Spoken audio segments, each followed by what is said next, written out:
Okay, so Partha Chatterjee, I think, also is like Ashish Nandi, somewhat familiar figure in his parts. Right?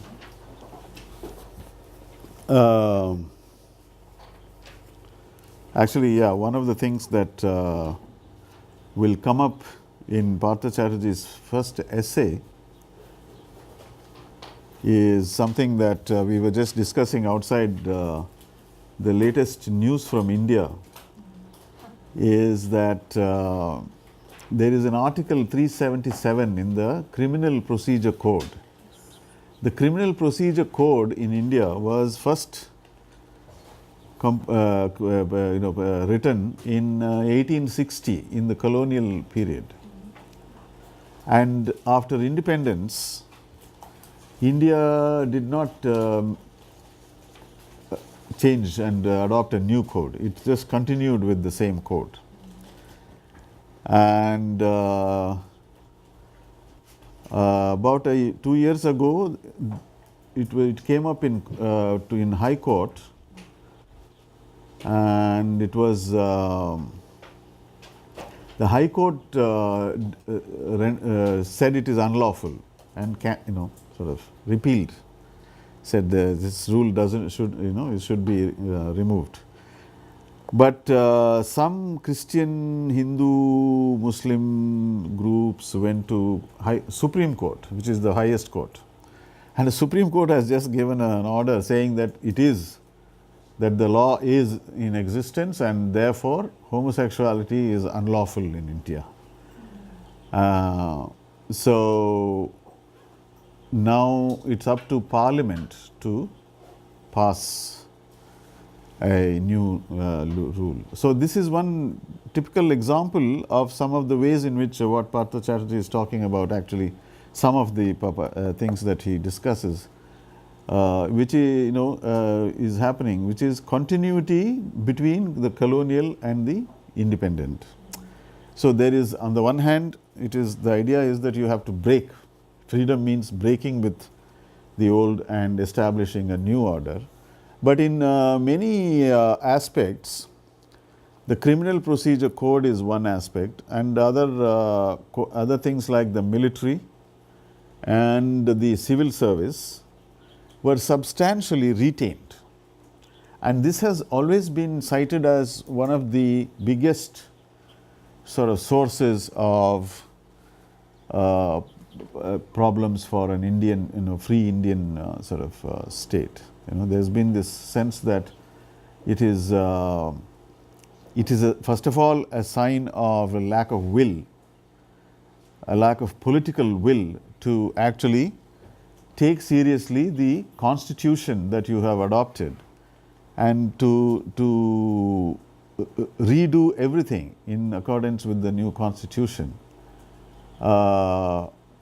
And secondly, that there are many sort of rules in these kinds of Criminal Procedure Code and other documents which were created for colonial rule, which had certain kind of repressive, colonial repression, denying people basic freedoms. And while the Constitution has declared certain freedoms, the Criminal Procedure Code will violate those freedoms because it prohibits all kinds of things. So you have this contradiction developing, majorly. So that's one thing that Chatterjee's essay the first essay we will look at. What is this? Keeps coming back. Okay, so Wages of Freedom. This was actually the introduction to a book which was published on the 50th anniversary, around the 50th anniversary of the independence. And Chatterjee sort of therefore discusses the question of Indian freedom, what it has meant, what problems there are, what achievements there are, and the whole range of issues there. And he also introduces one of the most interesting theories that Chatterjee has come up with in recent years, which is this whole way of understanding the Indian situation in relation to the concepts of civil and political society, the whole problem of civil society. Civil society is considered a standard feature of all modern societies, right? So the modern society's social structure, I'll just click it. I don't know why it keeps coming back. So in terms of the theory of modern democratic social nation states, basically the idea is, in Western theory, you have the idea that modern nation states, there is this relation between a society and a state, right? So society, there is the further notion of a civil society. So you have the private domain, civil society. So civil society is that kind of associational life of people. In other words, so you have family, right? Family is the individual private domain. Outside the family, you have the civic life of people, how they live their lives, how they go about having associations. If you want to do something, you might, meet other people, form an association, or, newspapers, right? You might have debates. For instance, Habermas's idea of the public sphere is related to the civil society idea, in the sense that the public sphere is where the civil society engages in conversations, tries to influence debates, etc., which influence state policy, etc. So Habermas will talk about how newspaper reading, cafes where people sit and discuss, clubs and associations and other kinds of bodies where people talk and then give expression to their views or criticisms, etc., and which sort of gets the opinion. So public opinion is built there, and it sort of has a influence upon legislation, parliament, and so states and so on. Partha Chatterjee is looking at the kind of contrast between that model, which is basically a model developed from European examples, and looking at the difference between what that model says and what actually prevails in India. It's a contrast, and when you see what actually are the differences, then you have an interesting sort of set of problems that arise from the deviations from that norm, right? What is different has a particular way of posing challenges to our thinking, and but in the first part, the beginning of this essay is a very interesting set of ethnographic sort of data, interviews which were conducted with the people in rural Bengal who had participated, who were freedom fighters, who had participated in the national movement. That is in the, in the 40s, 30s, 40s, etc. So in the 70s, 1970s, Partha Chatterjee is going as a kind of research assistant to a senior historian called Hitesh Ranjan Sanyal, and they go around meeting people in rural Bengal and talking to them about freedom. They are trying to get oral history, as it were. It's an oral history project. So they basically ask people about what did they think of freedom, why were they why did they join the freedom movement, what were they expecting from it, and what were the risks they took, and what was the reasoning, how were people thinking about it at that time, and so on. These are some range of questions, and what comes out in this set of interviews which are quoted here on pages 2, 3, 4 of this text is that every time they ask about the past, so these people want to know about the past. In the 40s, when you were a member of the freedom movement, national movement, what were you thinking then? What were people saying then? And so on. But the people who are being interviewed keep coming back to the present. They are saying, oh, what is the use of all that we did? Look at where we are now. It's so bad, and I wish we things were better. We thought it would be like this, but so this Sanyal, the researcher, is trying to say what happened then, but they keep trying to say what's happening now. This is so Chatterjee uses it to illustrate the kind of overall sense of dissatisfaction with the way life under free independent India's government has gone for people. That it has not resulted, the euphoria of those times has given way to a kind of despair, dejection, dissatisfaction, regret, and feelings like that. So he then wants to explore why that is so. What is the nature? What have we done? What kind of freedom have we won?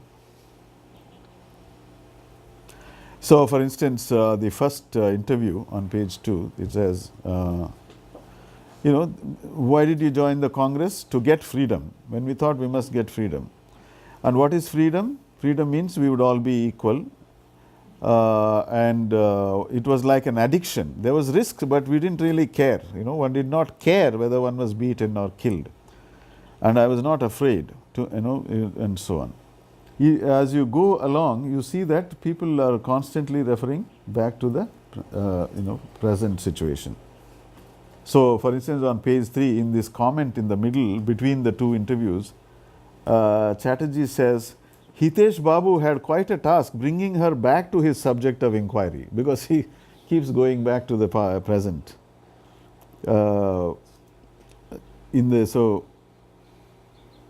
So, for instance, here, what wasn't good with the system when the English were here? What was the wrong with the English system? So she says, it wasn't good. Now we have freedom, but it's not good either. You are saying that in those days it was dishonorable for women to go out on the streets. Again, Hitesh Ranjan says, go back to the past. Says in those days women couldn't go out on the streets. Now in the answer she says, yes, it was dishonorable, but this was no dishonor. We did it all to get freedom and happiness. But where did we get happiness? Where did we get it? We didn't, and so on. So she keeps coming back. And so, this set of voices of the people who were actually participants, and their sense of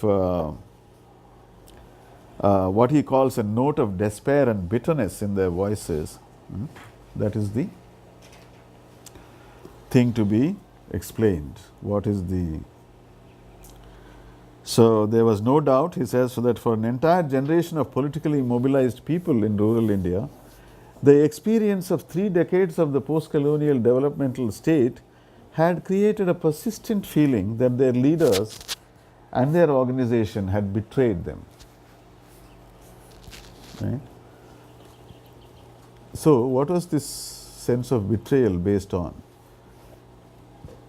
First of all, in the next section, which is titled Achievements,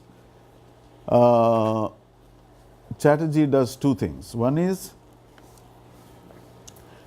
in the first place, he contests some ideas about the free India, where some people criticize the independent state for all kinds of failures. So, some of those criticisms he counters. He says it's not true. There have been certain things have been done, and then goes on to look at those things that were the source of this despair, right? So, achievements of the political leadership that led the freedom struggle, and then assumed power in the state. So, he says the achievements of the state were by no means inconsiderable. That is, it's not small. There were achievements. There were big achievements. What are they? First, transformations that were directly political, a democratic political system. That is, as far as a democratic political system is concerned, it was put in place thoroughly. There was no doubt about it. That is, India adopted a completely democratic system of government and implemented it, and kept it going, right? But while acknowledging continuities with the colonial state, for instance, Khilnani, we read Khilnani in the beginning of our course. Khilnani's comment, he says that in this there is a footnote on page 6 where he cites Khilnani. He says, Khilnani in his recent book, The Idea of India, we read this passage. I think, he says that like the British Empire it supplanted, India's constitutional democracy was established in a fit of absent-mindedness. That is, Khilnani is suggesting that even this democratic state was just a casual something, accidentally it just happened. Chatterjee contests that. He says, no, it was a serious commitment to democratic modes of governance, and they undertook it seriously and adopted it. So, what were the new things? He says all those things that are ethically significant, the ethically significant aspects of the modern state. And what are these? National sovereignty, citizenship, equal rights, adult franchise, were thought through and formulated over a long period by the leadership before it was implemented. That is, they didn't just suddenly think, okay, we'll just do this. It has been going on, debates had been going on within the Congress for several decades before the actual implementation, and they had no doubt in their minds about wanting to implement this, right? And they did so with firm commitment. This cannot be attributed to British rule. The British rule was not the source of such ideas. They were Indians in the freedom movement who thought them through. And although the Constituent Assembly which finalized these proposals was elected by a tiny electorate, the nationalist elite was committed to these principles and was acting in good faith. That was the one point that Chatterjee makes. Now, this Constituent Assembly is also an interesting thing. In the history of our making a constitution, as in the French model, a Constituent Assembly was set up. That is, people who are elected and then they will sit together and make a constitution. Initially, it was said that there will be a general election all over India. There will be representatives, and those representatives will then make a constitution. But actually, it did not happen like that. There was no general election. Constituent Assembly membership was decided by, there was already in the British period a limited franchise. That is, a very 10% of the population roughly was voting in elections, and that's how there were some legislatures. So that was used as the basis of setting up a Constituent Assembly, and to that were added some extra members from the princely states and other sources, but essentially that was it. So it was a limited electorate that chose the members of the that basically provided the members of the Constituent Assembly. So in that sense, it was not a universal. In the sense, when a constitution says we the people of India adopt the these rules, it was not exactly we, all of us. It was slightly limited. But what Partha Chatterjee is saying is it was limited in that sense, that the people who wrote up the constitution were not representing the entire population of India. But still, what they did was in the true spirit of a universal democracy for all. So that cannot be denied, in the sense that while there have been a minority, they did not act in the spirit of a minority, only looking to their own specific interests. Right? Second is the reorganization of states, the federal units along linguistic lines. This is another question we will have to deal with. This is something of great interest for me today. There were delays, but it was not an easy process. The principle had been accepted in the 20s in constituting provincial committees, and from that time on it had been accepted and practiced. Chatterjee claims that this policy was adopted on the ground that the use of the regional language for political communication was a primary condition for increased democratic participation. So he concludes that another major condition for democratic politics was accepted long before its implementation. That is, reorganizing the entire Indian territory into linguistic states. Because it's only by allowing people, empowering people to speak in their own language and to participate in democratic process through the medium of their own language that you can enhance the democratic culture of the whole state. Right? So on these two bases, a new ethical ground, he says, was thus achieved. So he calls it an ethical ground, interestingly, in the sense that I think what he suggests, we could discuss this, what exactly is meant here. In terms of what he means is that henceforth, the values that will be cited by anybody in India will be democratic values. That is the ethical, the connotation that he is trying to bring out here. That is, henceforth, there will be many kinds of distortions and all, etc. But everybody will claim to speak in the name of democracy. So democracy as the fundamental value system is established. So overtly non-democratic discourse is in some ways prohibited. That is in the sense nobody will be able to openly justify such discourse. Even if you are doing anti-democratic things, you will always claim to be acting in the name of democracy. Right? I mean, an ethical principle is precisely that, right?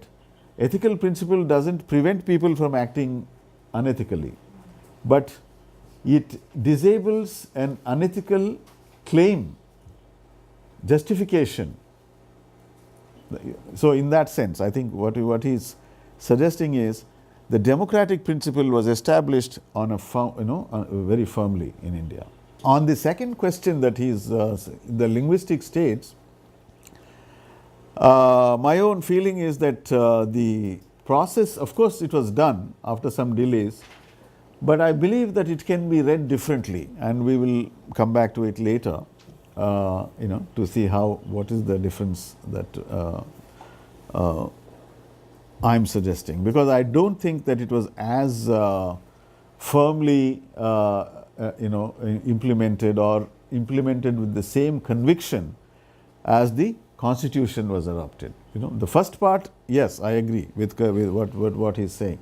The second part, there was some kind of difference of opinion. The Congress top leadership had some second thoughts on it, even though, as he rightly says, the principle was adopted as early as 1920, and it was supposed to be smoothly, implemented. But at the time of independence, people like Nehru, Gandhi is fighting for it all the time until his last moment. He keeps on saying, you have to implement it right away. But Nehru, and there is one group which forms at the time of independence, and Nehru is a member of them. And these are the people who feel that linguistic division of states is somehow detrimental to national unity. They want to try and avoid it. There is a strong sort of interest that becomes very much occupies the center at that time. So there is a kind of conflict of interests that develops between those who want the federal structure in which linguistic states are autonomous and they will come together to form the center, and those who want to have an independent center and integrated country without linguistic state formation. So there is a conflict of interest there, and that part Chatterjee is not going into. But I feel that's an important thing, but we can come back to it. Okay, so those are what we have according to Chatterjee. These are the things that are the positive achievements of the Indian independent state of India, right? What are so these are national sovereignty, representative democracy, fundamental rights, universal suffrage, and linguistic political units, right? Then he comes to the negative points. That is, there were many respects in which I am on page 7 now. There are many respects in which the modes of governance of the colonial period were directly carried over into the post-colonial realm. This is where we get that kind of a anomaly, 1860 law passed by colonial government on homosexuality now suddenly comes up again, because most of these things were directly carried over into the post-colonial realm, right? And why were they carried out? The justifications were given, instrumental and pragmatic justifications, right? That is, economy and efficiency and other kinds of justifications. So, maintaining law and order, securing basic needs, etc., which were the justifications given by colonial rule. What the new independent India used the same rules, but gave the new justification, which is development. Idea of development. See, they said we have to first develop, we have to become more prosperous, we have to ensure end of illiteracy, end of hunger and poverty in the land, and so there is a big task. So they used this task, the task of development, the need to eradicate poverty, the need to do so many different things for the betterment of the people, as a justification for continuing with the older rules, laws of the colonial. So, in other words, what the change from colonial to post-colonial state was not a qualitative transformation, as he puts it, but a quantitative expansion. That should be quantitative expansion. So, in other words, they continued with the framework of the colonial idea of betterment of populations, and looking after the care, needs, developing them, etc., and use that as a justification for continuing with colonial modes of operation. So then it became a question of how good is this government, right? How good is this Indian government? What would be the criteria for evaluating the Indian government? Effectively, because of the way they focused on development, the only criteria for evaluating were economic criteria. How have you reduced the poverty level? Huh? Have you invested enough in education, or not even health or housing? Are you feeding the hungry, and so on? These were the evaluative criteria the state adopted.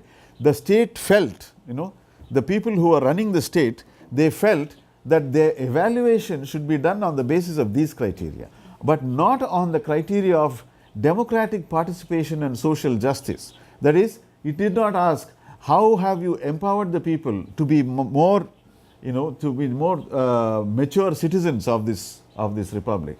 Have you given them the education? Have you given them all the means to know more about our country, our policies, our actual situation, our aspirations, etc., so that they may make mature, very well thought out, sort of choices when they actually participate in the election process. Have you done that?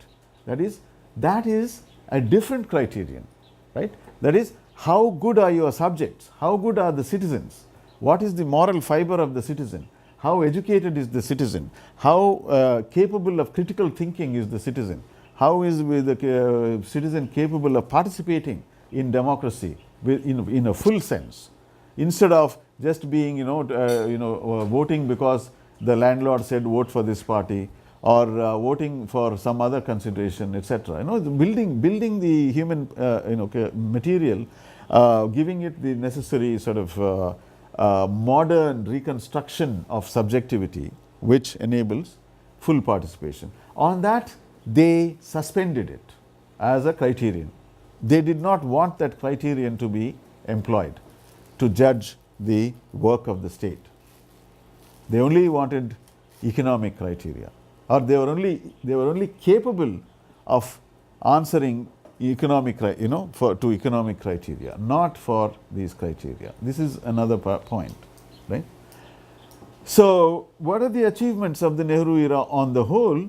He says construction of a viable structure of the nation state, that is by making the linguistic states, by establishing the constitution, and thinking through the relations, that the separate what will the center look after, what will the states do, what are the division of tasks, etc. On that level, viable structure was implemented.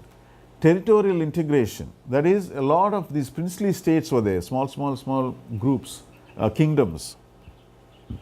They were all dissolved and they were merged into the Indian state, right? That was one.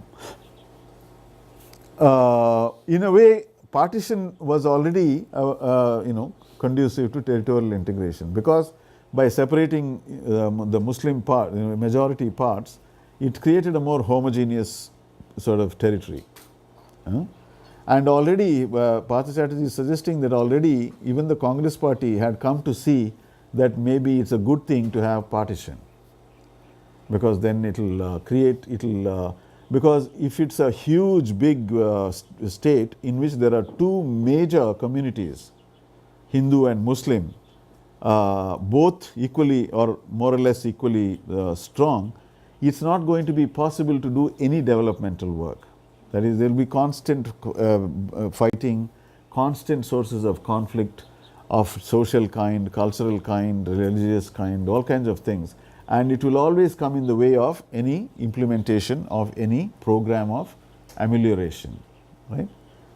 This is a problem. So the partition did part of the work of homogenization was done by partition, and another part was done by integrating, assimilating these small states, small kingdoms, which were scattered all over India. There were about 500 of those little things, some big, some small.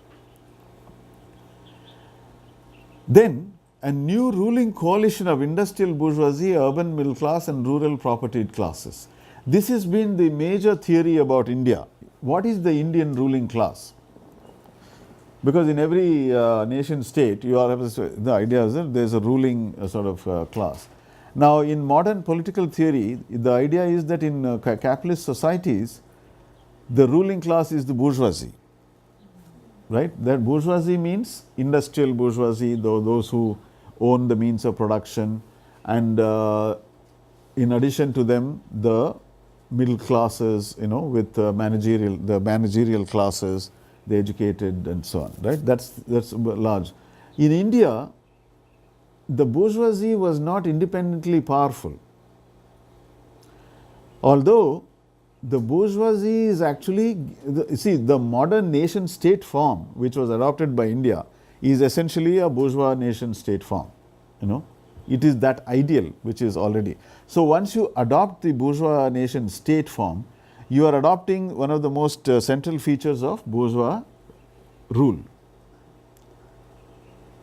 But within that, in terms of class power, the bourgeoisie was sharing power with the urban middle class and the bureaucracy, first of all, right?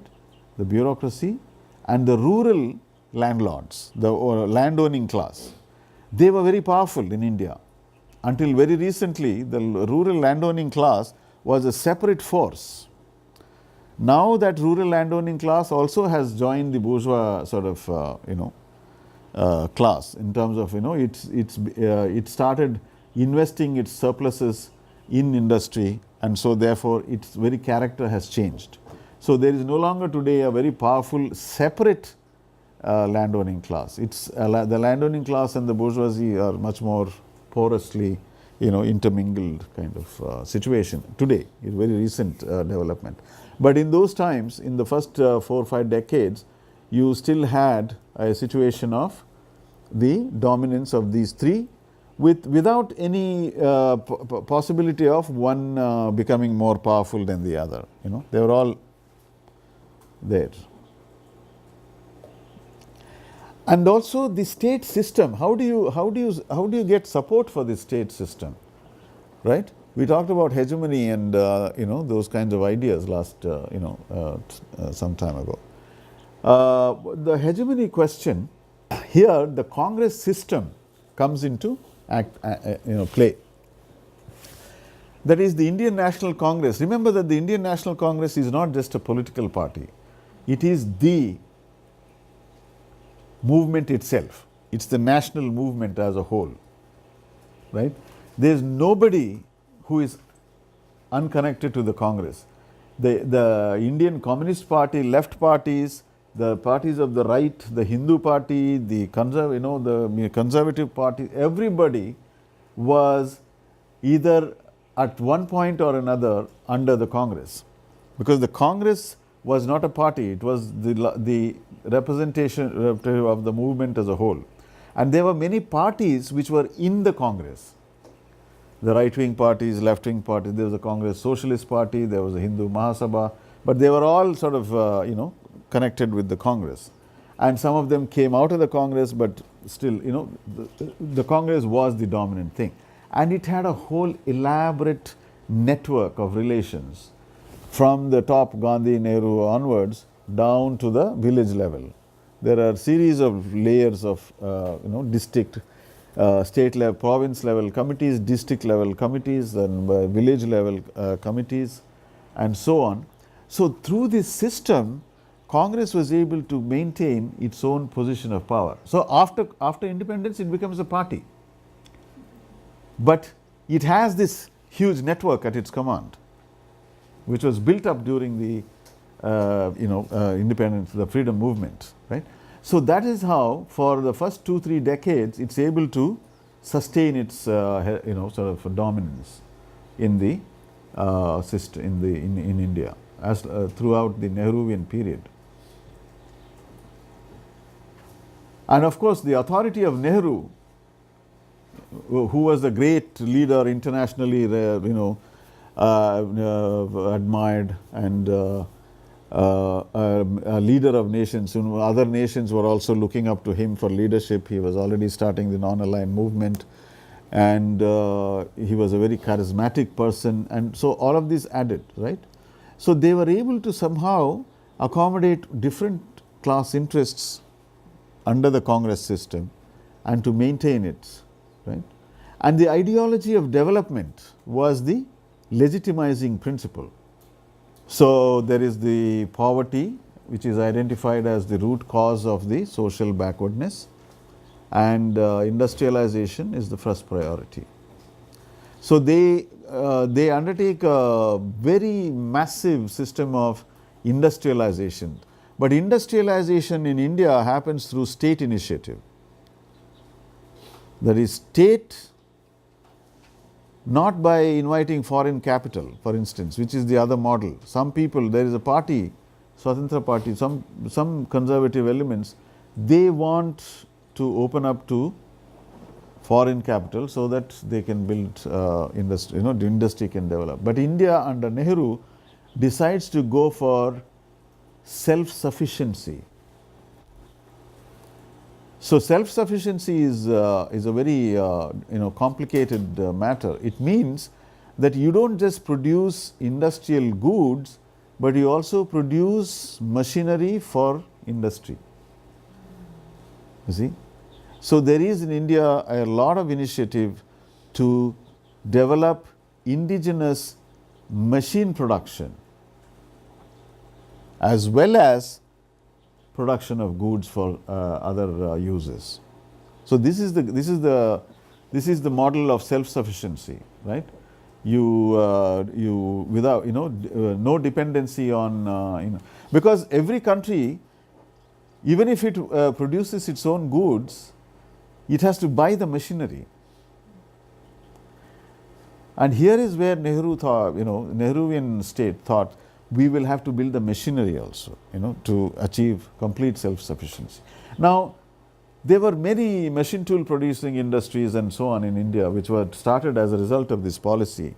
And India had one of the most elaborate, gigantic public sectors for a non-communist country. It's a non-communist country. The communist countries, China, Russia, they have this, right? They have this enormous kind of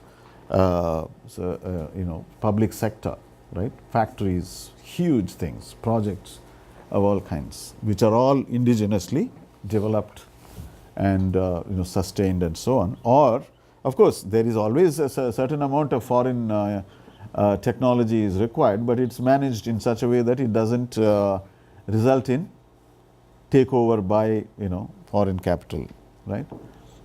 But for as a free democratic country, non-communist democratic parliamentary democracy, India had an unusually large public sector, and public sector had a huge impact in India, right? Now, one of the things about public sector also which one should realize is this society in India, we talked about it so many times, right? It's a completely caste divided society, right? Now, one of the things about a caste divided society is there is no civil society because of the presence of a caste. See, when you are a member of a caste, right, you go out into the street, right? It's like a daily life question. Who are the other people whom you see, right? You see people on the road, right? Seeing those other people, unless you know them to be members of your own caste, as members of some other caste, right? And sometimes you can tell by looking at them whether they are, which caste they are, right? And accordingly, your behavior towards them also will be triggered by your knowledge of caste hierarchies, right?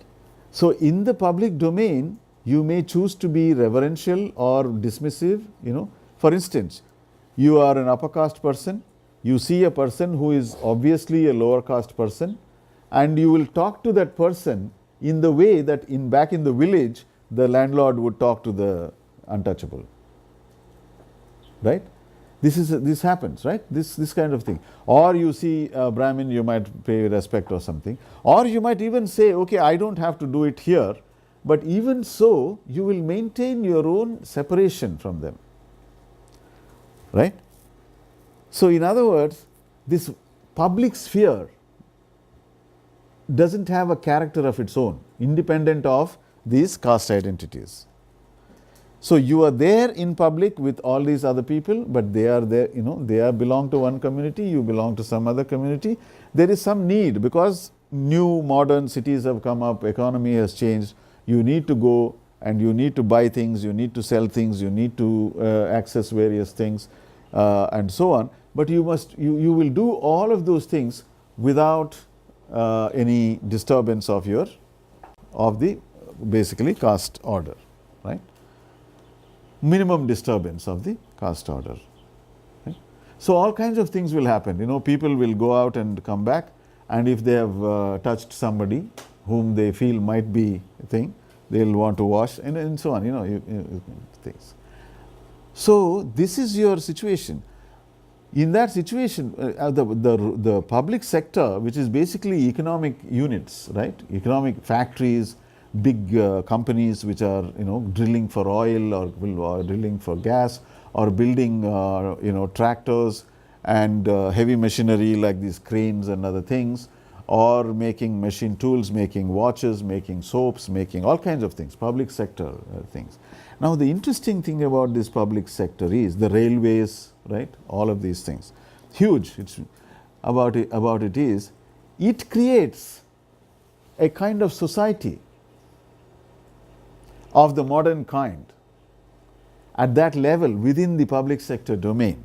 Because in the public sector domain, you can't be very well behave, in a caste way. Caste behavior is not allowed there. It's a new development. So although it's an economic activity, because it involves people, they are coming in, the universities for instance, right? They have a different culture. They have what you might have here in Taiwan, or what you might have in Western society, or etc. That kind of a mingling and creation of a new identity, where we are all citizens, or we are all commonly we are something. We may continue to have our particular caste identities, but your behavior is not determined by that in the same way that it is otherwise.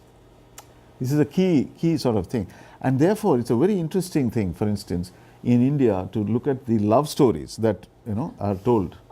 For instance, it's a serious problem, right? So for instance, there is a film called Swayamvaram. In this film, basically two people of a different caste, they get married. They are in love, they want to get married, they run away. But there is no place where they can stay. In a sense, they can go to some remote place and they can rent a house, but they don't have society, right? But where do you find society? You find it in the university. You find it in the public sector economy. In these modern areas. You find it in journalistic, newspaper offices. You find it in modern, say, advertising agencies, or other kinds of places. So people otherwise, so this is why you have, for instance, if you look at the range of love stories which actually are reported in the newspapers, there is one kind where people just cannot sustain their marriage or their relationship because they are isolated by the very fact of leaving their particular castes and going off into us. They don't have anybody, their neighbors, they don't know anybody. Nobody will invite them because they don't know what caste they are, and so on, So you completely isolated, you are with each other, you can't sustain it, right? There isn't that larger group, community in which you are members. Or the other thing is, if you, as I said, if you are in the public sector domain, there is some relief, but because there is a society there, right? So co-workers in a factory, they will have a social life together, which is not always based on your caste calculations. So it's a different military. Military is another thing, right?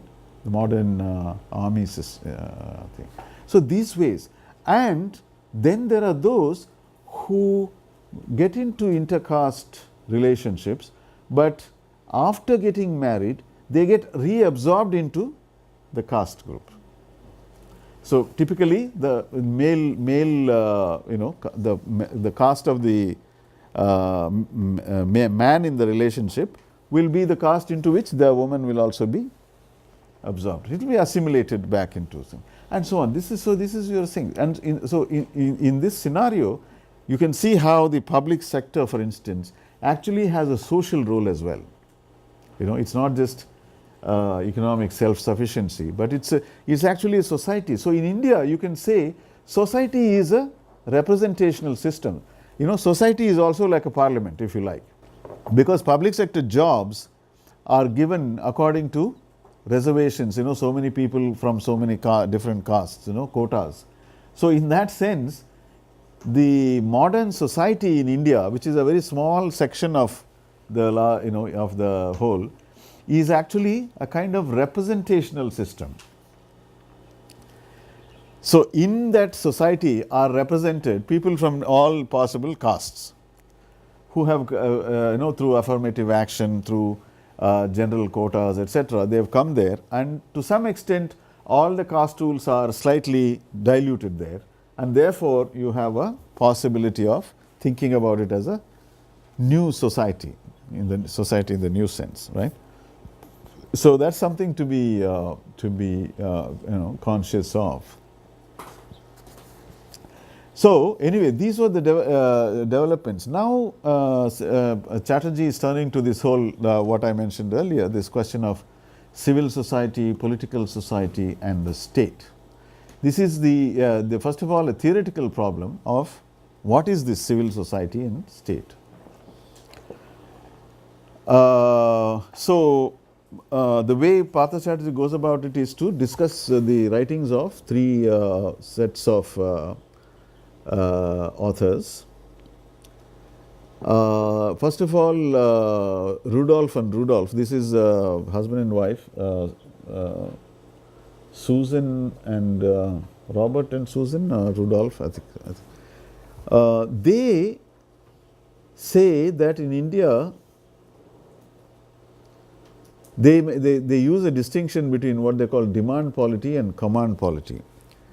That is, demand polity according to them is the modern nation state. That is, in the modern nation state, civil society makes demands upon the state and the state responds to them. So, public sphere, in the public sphere, people express their needs and their opinions and the state responds to them in its legislations and so on. But in a command polity, the state is in charge and is doing things to society. So, according, obviously you can see that India falls under the demand polity, command polity, right? That is, it's a command polity in the sense that it is governed by the state is the active agency which is acting upon society.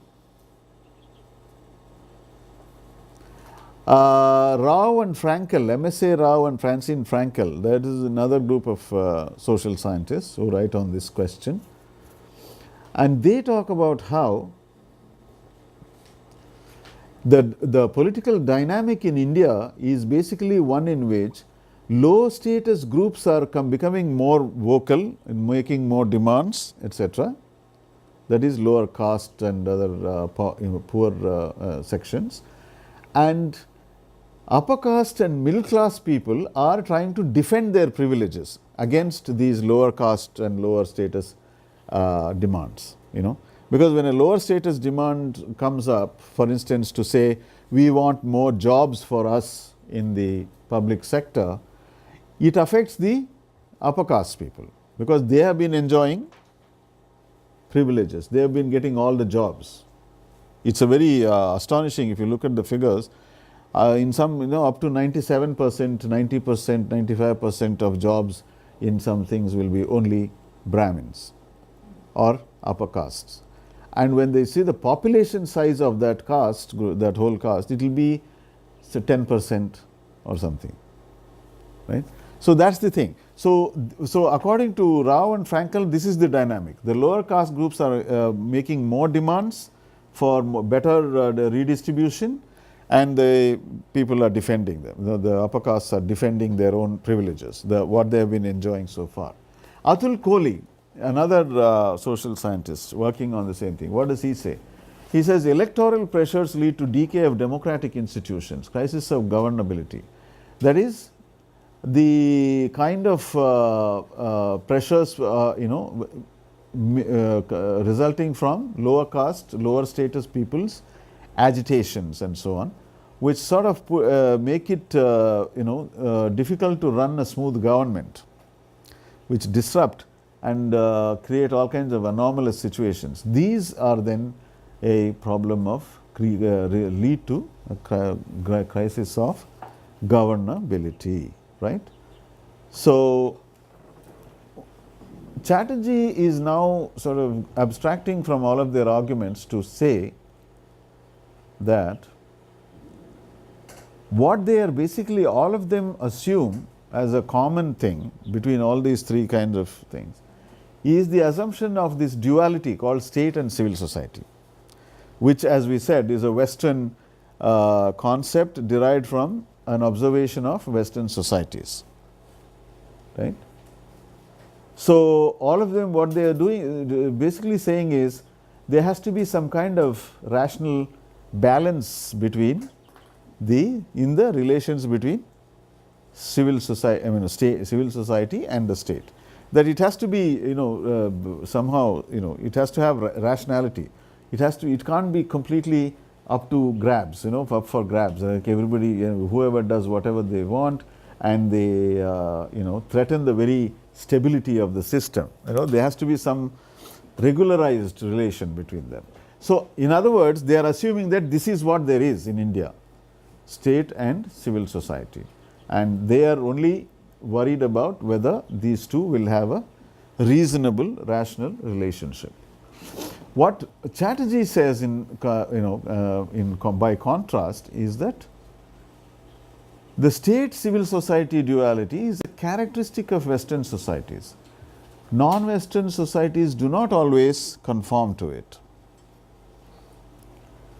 Even though the requisite features are absent, analysts will nevertheless continue to talk about the state-society relations on the plea that the model itself is Eurocentric and unaccommodative of variations. In other words, rather than describe and theorize the difference, they tinker with the definition of the root concept and continue to use it. Now, what is the point he is making? You see, when you have a state and civil society model, there are two ways in which you can deal with it in an anomalous situation like India. So, India has description. When you describe what is there in India, it does not fit the model.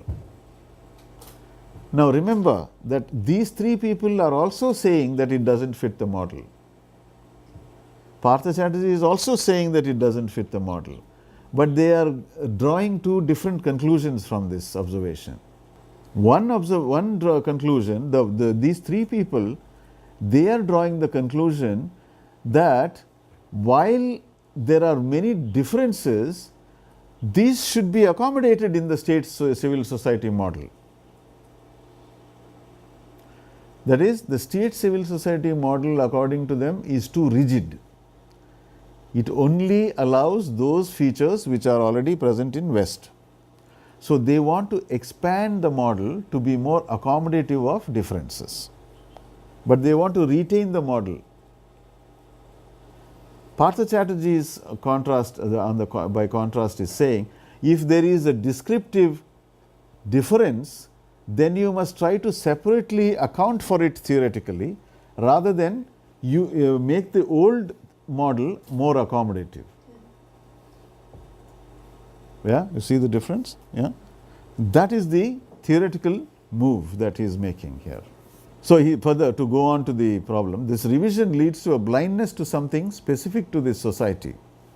That is, when they try to make it more accommodative and just fit everything into the same model, there is a blindness. What is blindness to? That the given social institutions were targeted for transformation rather than taken as such. What does it mean? What he is saying is, it is not just that there are some differences which you can sort of cram into the same civil society model, because the very fact that the state wants to transform it, not just have a relation with it, state civil society relation.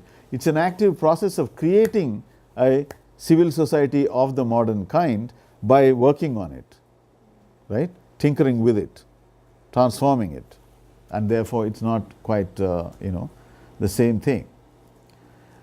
Because the nationalist leadership wanted to create a civil society on the Western model. This is the spirit of the Nehruvian project. For them, modernity was a mission. So, there is no question of simply balancing relations between the two, because they are not in some perfected state, achieved state. They are working towards some other goal, right? And this modernity's mission is something that seems to be forever waiting to be completed, right? While state apparatuses reached nearly all the population, civil society in the Hegelian sense was a fairly small section of what may be called proper citizens. That is, the state is everywhere. Okay, it is there in the village, in the remotest corner of the country. You have the state, the police station, the ration card, ration shop, which gives you subsidized food grains, the health center, the court of law, everything is there all over. But, so in that sense, everybody's lives are touched by the state. But not everybody is a citizen who is accessing the state. They are recipients of state welfare measures. They are the beneficiaries of a welfare measure in which their role is simply to receive what the state gives. So in doing so, they are not acting as citizens. They are not being hailed as citizens. They are being hailed, or they are being described, and they are being invoked as bodies in need of welfare measures to ameliorate their situation. So that's the thing. In India, there is a small citizenry, that is, those who have this whole equipment of being a full citizen, educated classes, right? The rest are, which is the vast majority, are in the position of recipients of welfare who are treated as members of a population, not a society, but a population. This Foucauldian distinction, right? Where according to sovereignty model, all are citizens. According to the population model, all are bodies, right? That distinction, which Foucault elaborates very much in the governmentality sort of, essay. He is saying in India, already in colonial times, this is not a modern development. What Foucault is talking about is happening in India through colonial policies already for a very long time, because the colonial government precisely treats its colonized population as a population. So, for instance, what is the thing? So, the colonial government policy will say there is this tribal group in this particular forest in central India, right? It will have a policy about it because they want forest resources. So, they will say this tribe, what is its tribe? How do they live? What are their what food do they eat? How much are their lives dependent upon forest produce? And what are the risks and possibilities of evicting them from that land in order to make it available for mining? You want to do that, right? At that point, you are not concerned whether they are citizens. You are not treating them as citizens, first of all. You are treating them according to their own, as Partha Chatterjee says, you take their primordial characteristics as given.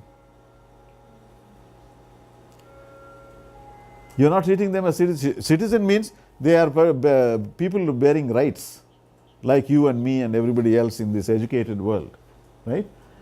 That means but in the population logic, they are specific people with specific beliefs and specific food habits and specific kinds of diseases and other things. And then state policy will say, okay, in that area, everybody suffers from malaria or some other disease, right?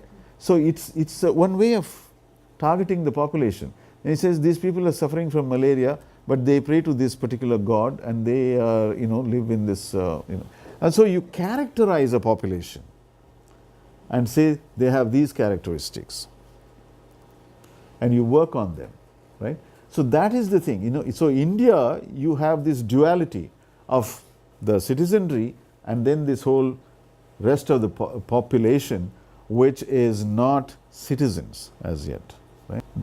And he says this is the mark of non-Western modernity. The non-Western modernity is everywhere characterized by this duality between a small citizenry and the population. The always incomplete project of modernization and the pedagogical role of an enlightened elite for the rest. So the elite, the ones who are educated, they relate to this rest of the population in a pedagogical way, and it happens in an everyday life also, right? everyday life constantly people are saying, hey, don't do that, it's unhygienic or something like that, right? All educated people in third world, post-colonial countries find themselves in these roles. Even if they are self-conscious and don't try to be pedagogical, the expectation is that they will be pedagogical, that they know better, they are somewhere else, and our suffering is because we don't know what they know, and all kinds of other things. So, for instance, this if a person who is dressed and like a educated middle class person goes into a slum, a shanty thing, immediately certain expectations are generated. On both sides, there's an understanding about what they mean to each other, right? So you will expect that, oh, this person is, or maybe, are you from TV? They ask normally. If you have a camera, they'll say you're from TV, newspaper, or something. So they feel that you're come here to represent, to carry the message on. Or you're a government official, maybe you want to give us a vaccine, vaccination or something else, and so on. So these are established. This pedagogical relation is fairly well established, and both sides assume that kind of a relation with the other side, right? So political society is thereby introduced and is the domain of institutions and activities where several mediations are carried out.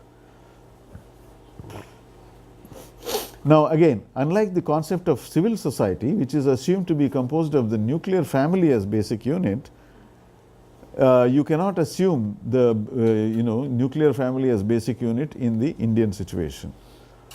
So the move to population based on the Foucauldian idea, but as he says, colonial anthropology and colonial administrative theories have already done exactly what Foucault is talking about. Population is descriptive, empirical, not normative like the family or the citizen, right? What does it mean? Normative means you say citizen, it's a normative, sort of ideal, right? When you say population, you don't idealize them. Like when I see another person, if I see that person as a citizen, I am applying the norm, right? And I am saying, I am a citizen, you are a citizen, I have certain rights, you have certain rights, and I therefore I can talk to you like this, but I cannot talk to you in another way.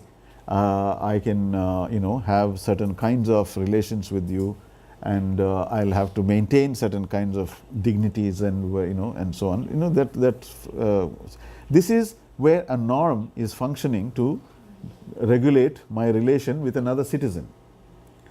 But when it comes to this relation with the citizen and the member of the subject of the population, this relation cannot work, because that person is already pedagogically inclined. The pedagogical relation is already working. So if you say, if you speak to that person purely as a sovereign subject to another sovereign citizen to sovereign citizen, that person is not in a position to be a sovereign citizen, to act like one, right? They might beg for money. What will you do, right? That's not. So in that, your experiences are constantly undermining this possibility of this citizenly equality, right? And so policy itself is taking that into account here, right? So population can have primordial attributes, pre-rational attributes. So they do have, this particular group, they have these kinds of beliefs. When you go there for to give them polio drops, you have to ensure that you don't say anything about their beliefs. So you're not touching that belief system. You're saying how to circumvent that and introduce these measures in that area, right? Working around people's. So there's no attempt here to convert them to modern symbolic life, citizenly values and so on. Just working on it. So that's why what it means by saying that it's a the population can have primordial attributes. So that is the civil society question, right? Recognize the exclusive domain with the public at large. The civil society is engaged not in free association, but in a pedagogical role. Now, what is political society? While the explicit form of the nation state is liberal democracy, the nationalist politics was confined to a very small circle in the beginning, right? Now, after that, as we know in the history of India, Gandhi was the one who broke this duality.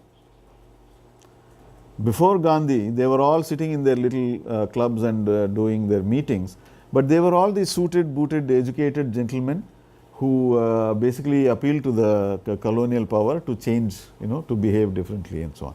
But they had no relation with the other mass of the population.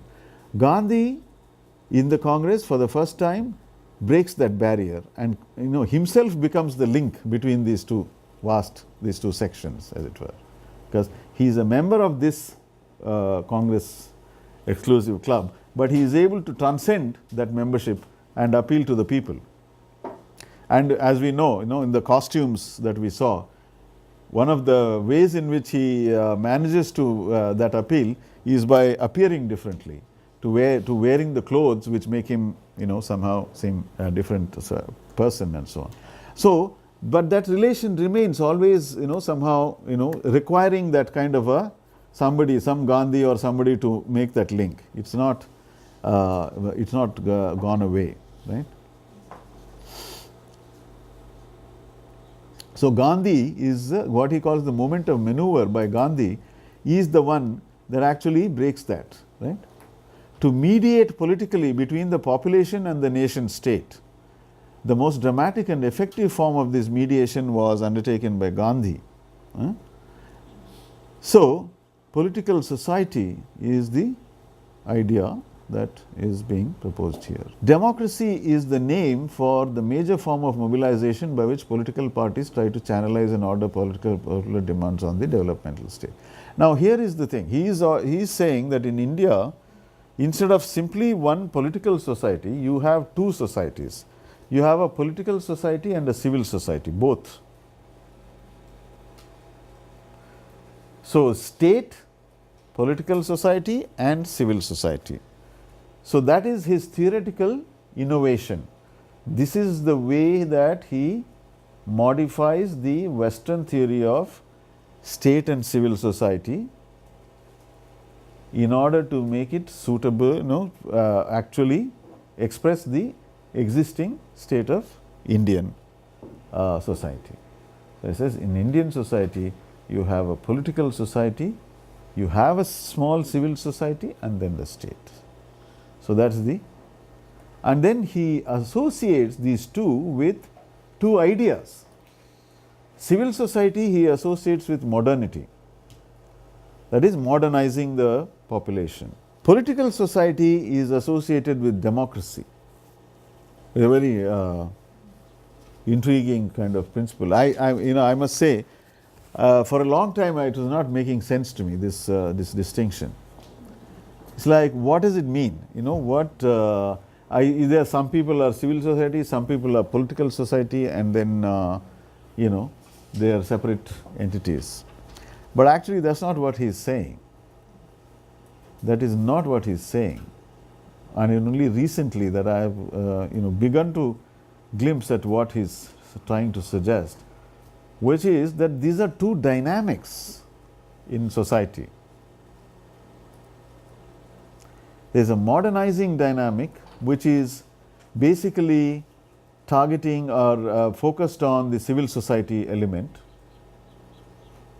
and the aspirations of that element, and there is a kind of democratic space in which demands are being expressed for rights, for privileges, for things, so in other words, what does it mean to modernize? It means to become like the Western model of society which we have chosen when we chose the modern path. That is, to make everybody citizens, to make everybody modern in the sensibility way. In the sense, what is the word sensibility? To become modern, to become secular, to become, to adopt modern ways, to become like all those other people in modern countries like the West. Right? So that's one program. Now, in that program, obviously, the members of civil society are the leaders. Now, in the other program, what he is saying is, this is what he calls democracy. Basically, people, regardless of what they may be, they are not citizens by this description, but they want something. They are demanding from the state something, because they live in this, within this state's ken. So they are asking for the things, and they are not willing to sort of adopt some legal means and behave in that perfectly procedural way, right? And go through the motions of saying, please, dear sir, please do this and so on. Follow all the rules, as it were. They are not following the rules. They are making demands. They are disturbing the peace and creating, and their demands are such that you cannot meet those demands without breaking the rules. So, Partha Chatterjee gives a lot of examples. So, the poor people are there, right? So, there is one example he gives, not here but in another place, in relation to the same ideas. So, there are these people who live on either side of the railway track in small huts, right? Now, they form a society because they have common interests. They need to get some electricity there. So, they will appeal to some politician who wants their votes. They say, if you give us, they'll collectively bargain.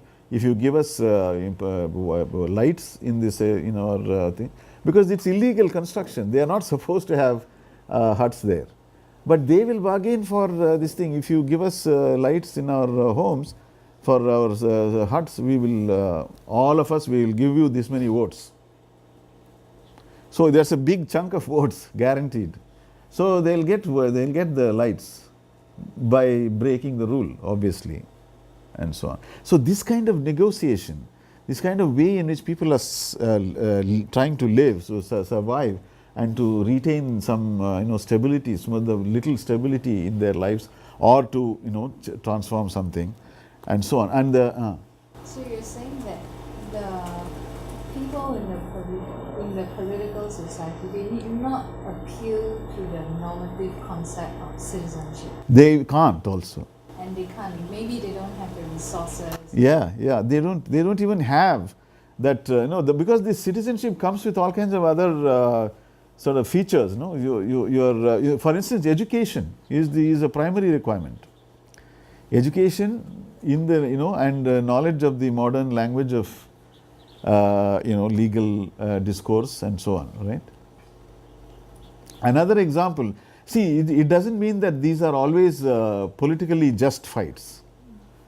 They can be reactionary kind of things also. Another one is that there was one religious group and their guru died. The person, the cult figure, he died. Now, these people want to bury him in some place. They want to do it themselves in a particular way. They want to keep the body for certain days. The government, the rule doesn't allow it. So, they simply sit there, they block the roads and they sit there and say, what are you going to do? So, the government again will negotiate with them and they will come to some compromise.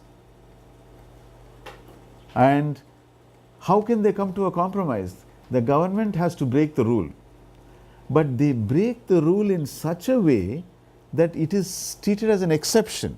Because if you say breaking the rule once creates a precedent and you can break the rule every time, then you have chaos, right?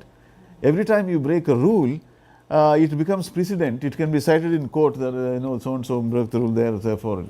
No, they will treat it as an exception. So they will send one person from the state to negotiate, and they'll say, okay, we will, they'll do something by which it is treated as an exception, and then they'll allow that to happen. So in other words, there will be an innumerable number of these things, such exceptions happening. In other words, the entire social life is constantly being, seeing such exceptions being practiced, but they happen as exceptions, and therefore the state's regulation, the rules, etc., remain intact, but they, remain in a sea of exceptions. They just in the middle with this stability of the rules. So that kind of a thing, So it's that's the political societies in the 70s, which was the time, the height of Naxalite activity. Yes, Partha Chatterjee was very much part of that whole. It was a time of great political sort of upheavals. See, one thing that happens is in India, the Communist Party splits twice in the 60s. First, it splits into two. The older Communist Party is very pro-Soviet Union. So one split is about that, a pro-China sort of faction, which wants the party to have a more revolutionary sort of approach, because the old party is becoming, making compromises with the Congress. So there's a split. Then secondly, a few years later, same in the 60s, 67, there's another split. And that's when the Naxalite movement happens. They in turn find that the new party is also, very becoming parliamentary oriented to parliamentary democracy. So they want to continue armed struggle. So they break with the. But Partha Chatterjee, I don't think, was part of that break. It is not. He is very much a left, communist, but not, but very much active in those days. In those days, nobody, the divisions were not so clear cut as they became much later. So people were in general sort of upheaval of political conflicts and debates and exchanges and so on. So in terms of the intellectual sort of situation of India and Partha's position in it, one of the things that happened is Partha Chatterjee and Sudipta Kaviraj, whom we will look at next week, they, in the subaltern studies group, they are not historians. The subaltern studies is, as we saw from Ranajit Guha, fundamentally a historian's sort of contestation of Cambridge history and nationalist history, and saying that history writing has to sort of adopt new theoretical frameworks and so on. But in that group, Chatterjee and Sudipta Kaviraj are different because they are by training political theorists. Political science is their academic field in which they operated. And but the difference is that while Sudipta Kaviraj substantially continues to operate within the political theory domain, Chatterjee becomes a historian. In other words, he is writing much more and more. It's informed by political theory, and in fact that is what makes Partha Chatterjee's work some of the most powerful writing, because it's a sort of historical analysis informed by political theory, which is quite a combination. And so in the 70s and 80s, one of the other things that's happening is that Gramsci became available to, as we know, the English translation, first English translation of Gramsci's writings was in the 70s.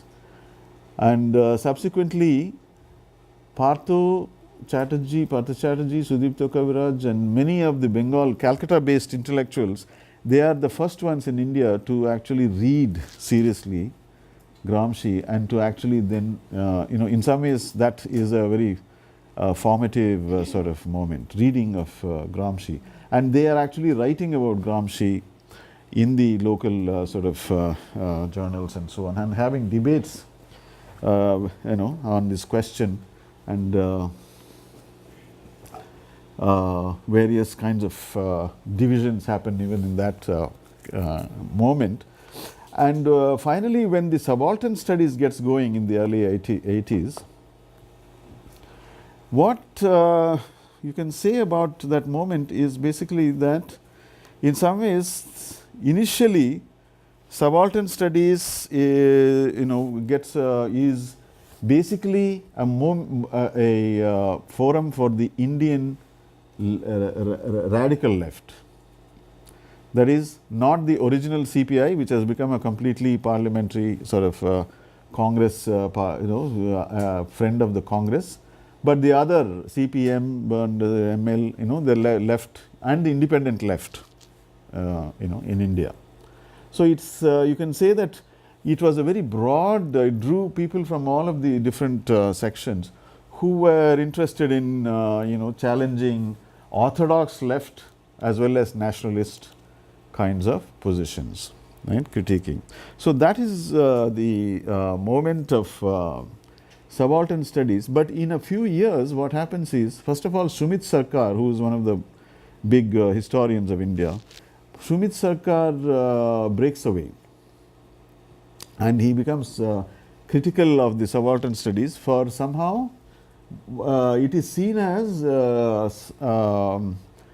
sort of deviating from a properly left agenda into postmodern theory and all kinds of such things.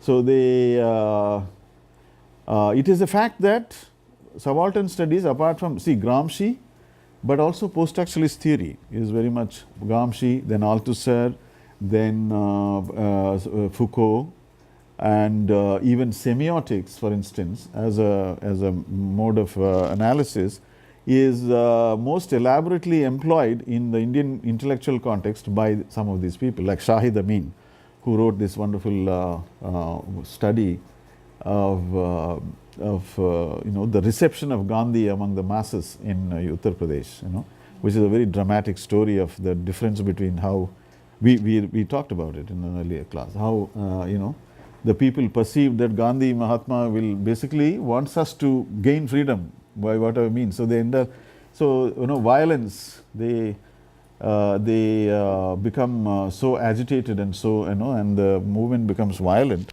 and then Gandhi pulls back. He says cancelled, right?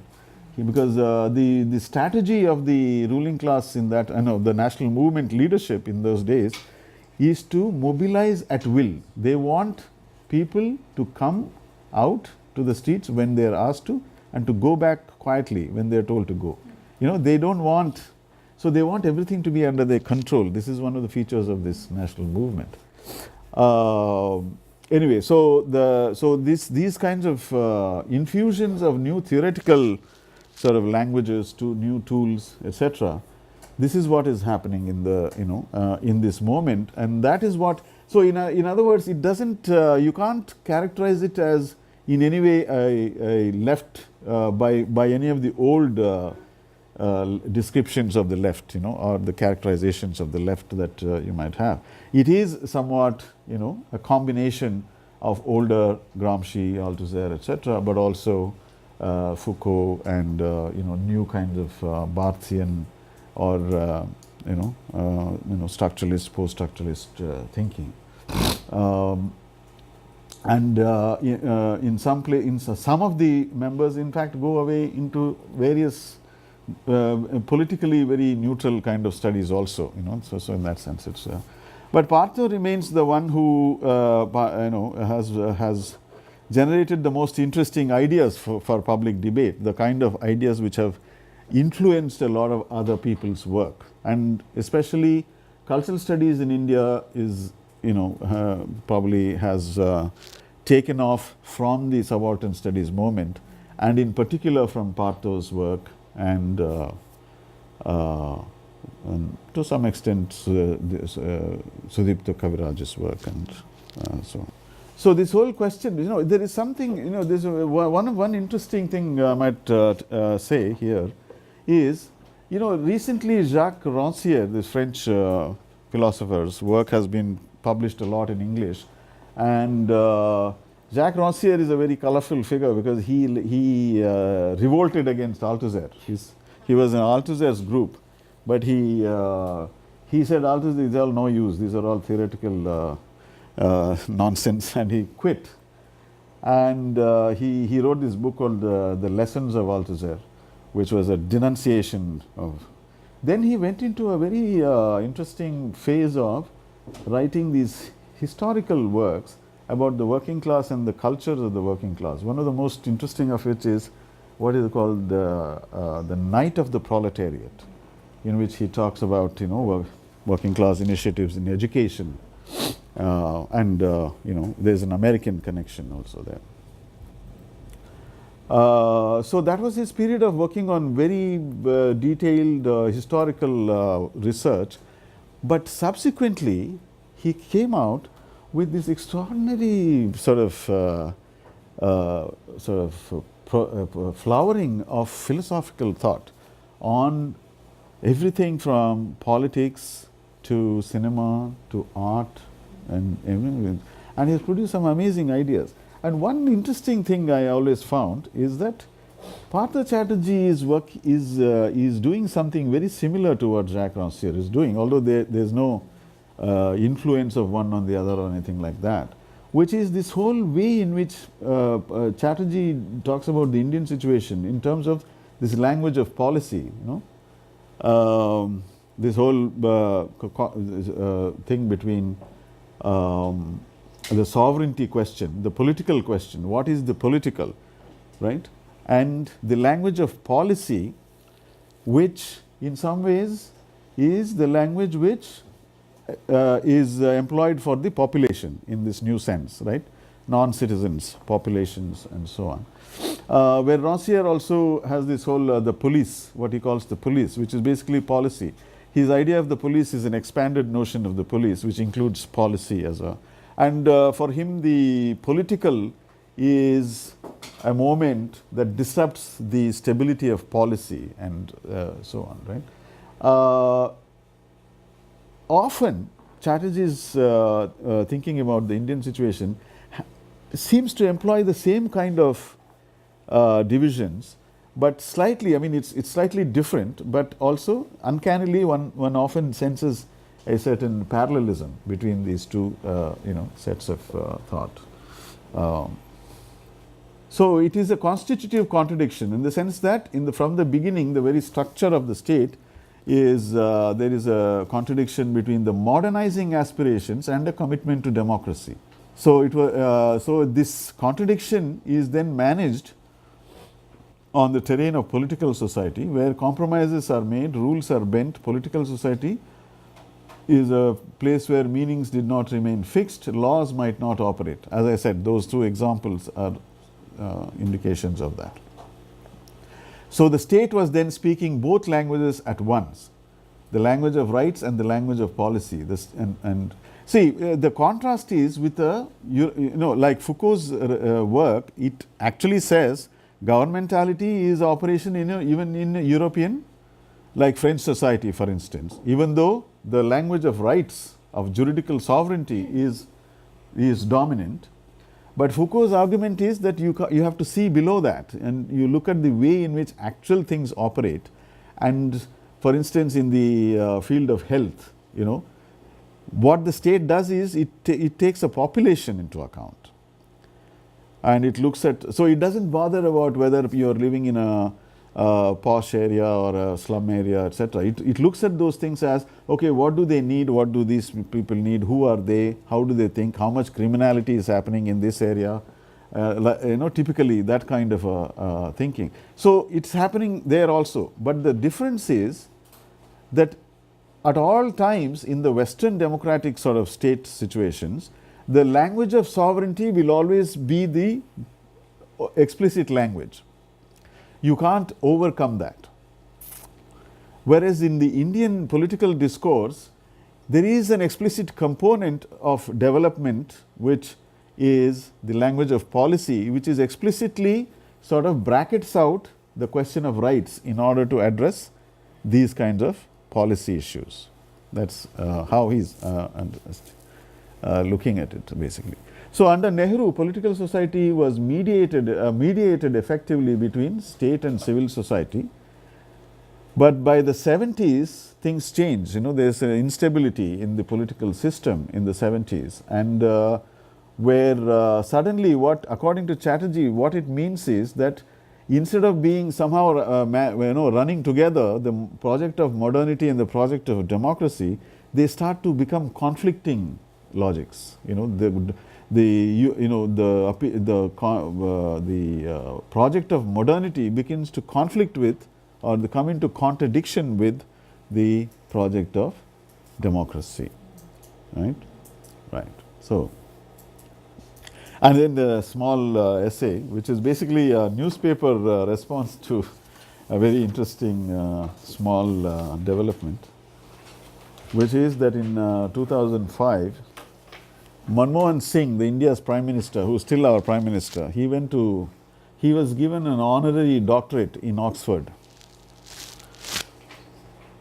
And of course, Manmohan Singh had already, he had worked and got a PhD also from Oxford, but this time he was getting it free, like, honorary. So, Chatterjee, and then he says, it's a very emotional movement, homecoming.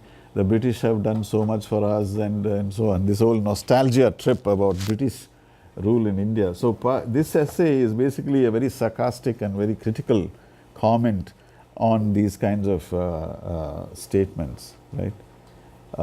Because he says the Indian elites, for the Indian elites, the myth of, the Indian myth of the British is something very precious for them. They hold on to it.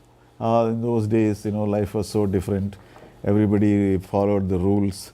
Now look at the independent India. Everybody says whatever they want, they do whatever they want. They have no respect for law and order. And this kind of contrast, like we saw the contrast in the earlier essay, right? The saying, what has our freedom become? But for the elite, it's the same complaint, but from a different angle. The British, kept law and order. Kept, everybody obeyed. That's what we need. And in fact, you'll find often that Indian elite used to say, what we need is a real dictator. British were the best for us, and so on. So, they do say it, yes. Not politicians in public thing, but elite, the Indian elite, the middle classes, and so on. I mean, he comes from that. He's Manmohan Singh is actually not a politician, and that's one of the things about it. Manmohan Singh is India's first Prime Minister who's actually an economist. He's a PhD in economics who was just doing economic activities. He was doing economic advisor, planning commission, this, that, and so on. Suddenly in this new India, he becomes a Prime Minister. So he still doesn't have the political, sort of language. He speaks like a, like a gentle scholar type, And then he went on about the beneficial consequences of British rule, good governance, etc. So first of all, many things. One of the interesting things is that this assumption that since India has all these old universities set up in colonial times, the assumption that they were all set up by British, actually, which is not true. They, many of them, the subscription for these universities came from Indians who donated generously to set up, and some of them were actually set up by Indians, like Malaviya, the Banaras University, Aligarh, and so on. So those are some of the forgotten things, that where everything is ascribed to, the British, even where it's not. So he says the elites yearn for a system in which enlightened gentlemen could decide with paternal authority what is good for the masses. So that was what the British enforced, right? In British times, the elderly people, gentlemen, suited suits, people in well-dressed people, they sit and say this is the correct thing, and the masses will just follow whatever they're told. Now masses are all rising up and demanding whatever they want, political society and so on. So that's why Singh has only expressed a desire for of the Indian elite, which Gandhi recognized a long time ago, which is English rule without the Englishman. No, I mean talking about publicly saying it. Not everybody says it, but in fact they sometimes do say it. There was one chief minister who said, the British, should come back and rule us and so on. I mean, once in a while somebody will say such things. So in terms of the question of freedom, what is freedom meant for us in the aftermath of the freedom struggle and achievement of independence? One question relative to the political society, because I understood it as a category to analyze differently, but does he want to make this category some kind of tool for a political strategy at the same time? And so then I don't understand how he can use it. Because civil society and state, for me, it's also categories to describe. It's not reality, because it's more... It's descriptive, yeah. Even in Europe, it doesn't work like this. Right. So I was wondering, but it served, as you say, it served to form the elite. They use this to form the civil society they want. So what is the difference with the political society? If it's describing, is it also... Does he want to... It's largely descriptive. So it has no... No, in fact, that's a question. Precisely this question I have myself asked, and many people ask the same question.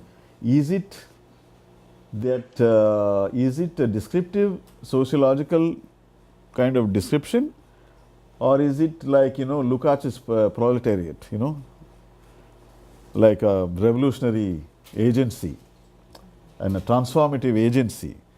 But actually, I don't think it's a it's in that sense. What he's saying is that he's using democracy in the sense that people, through the exercise of their rule, of their rights, of their voting power and other things, are bending the system to their needs. But they are not a collective, a subjectively oriented solidarity.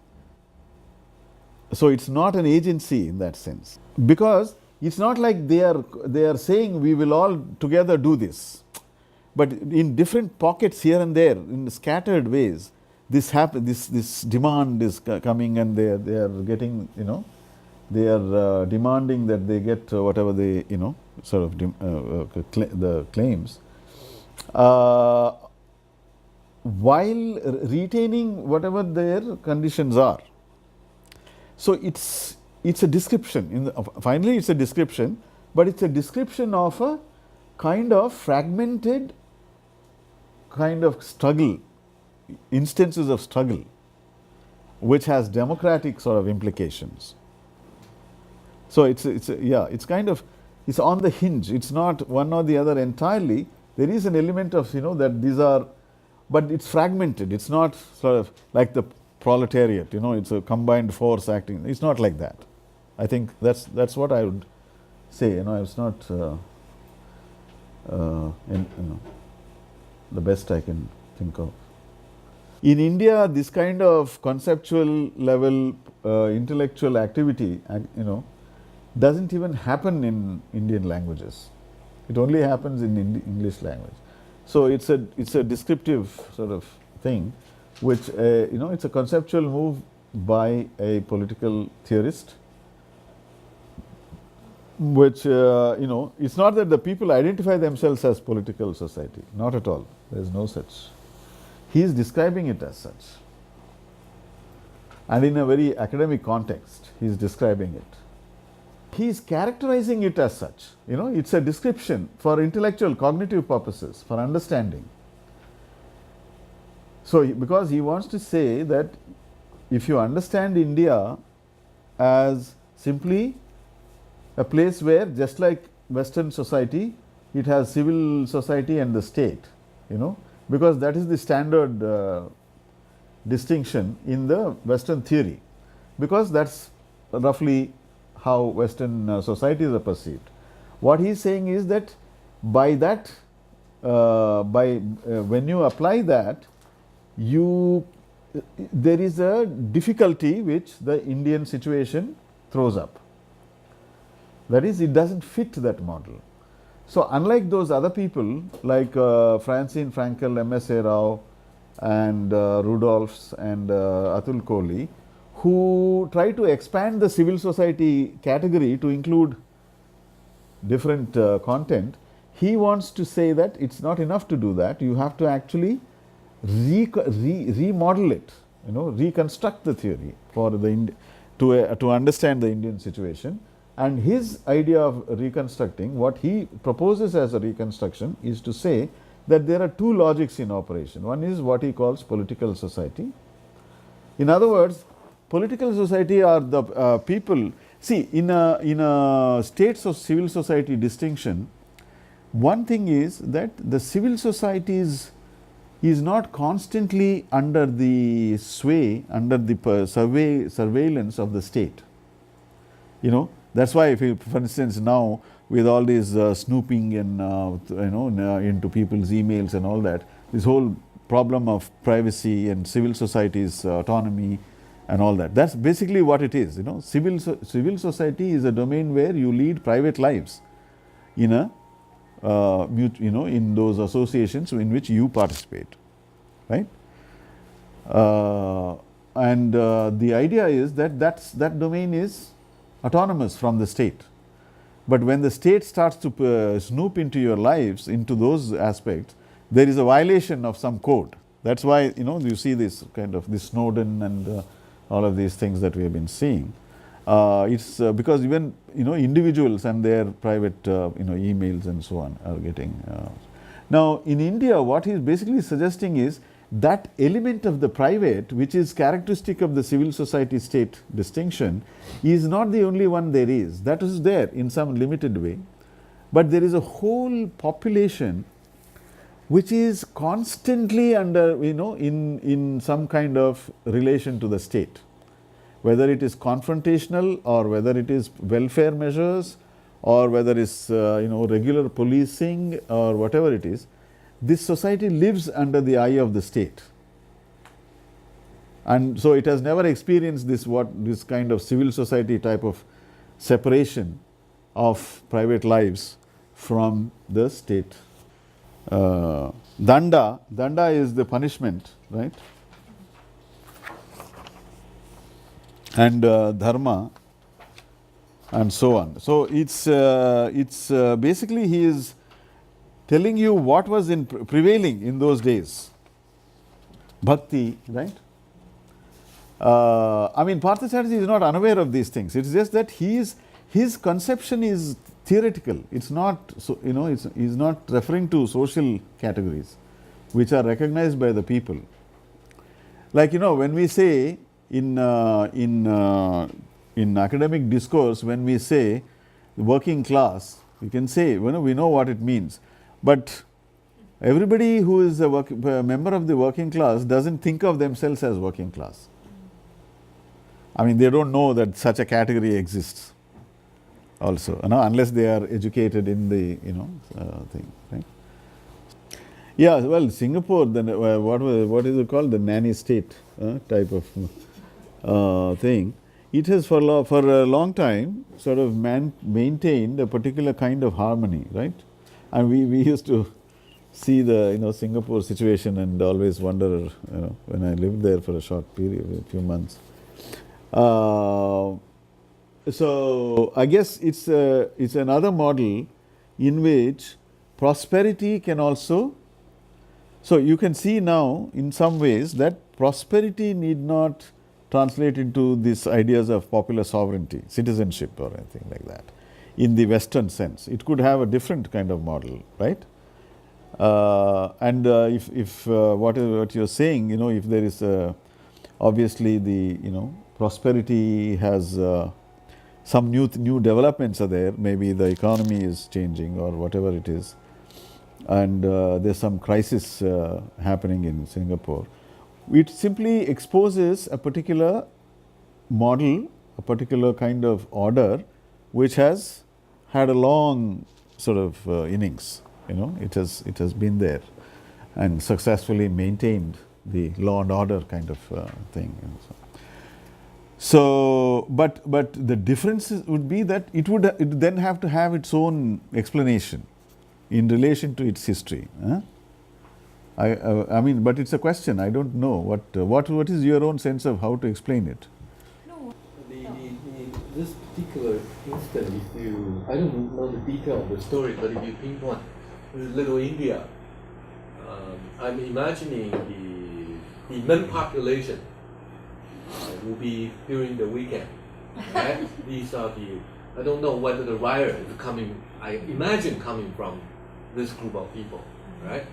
These are the Indian workers, South Asian. Right? South Asian. Is it a riot was among the South Asians? Yeah, it was among the South Asians.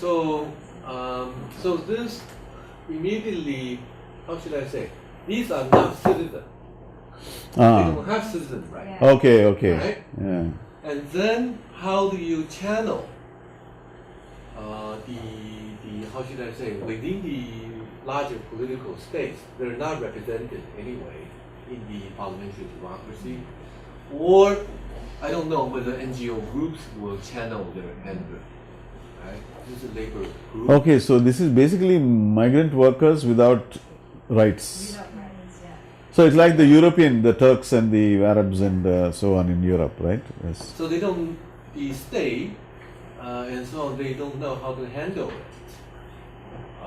Because not supposed to, you're not Right. citizens. Uh-huh. You're not supposed to be erupted like this. Right? And then so this is a migrant, typical in a way, the migrant worker situation. But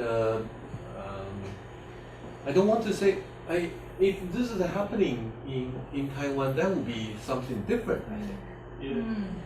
Because there will be this labor group already in place. So in other words, this labor group would be already using the model, right? Occupying the civil society institution space, right? But loaning the channel to the Migrant. to the political, negotiation, Right. right? Okay. And so on. So I don't know whether it's that. So in Singapore, those unions don't exist. There is only one. It's called Transient Workers something to TWC2. But the voice is very small, In civil society, it's almost... People don't listen. You're like a little fly buzzing around. Same situation here in Taiwan also. We have a T1. They just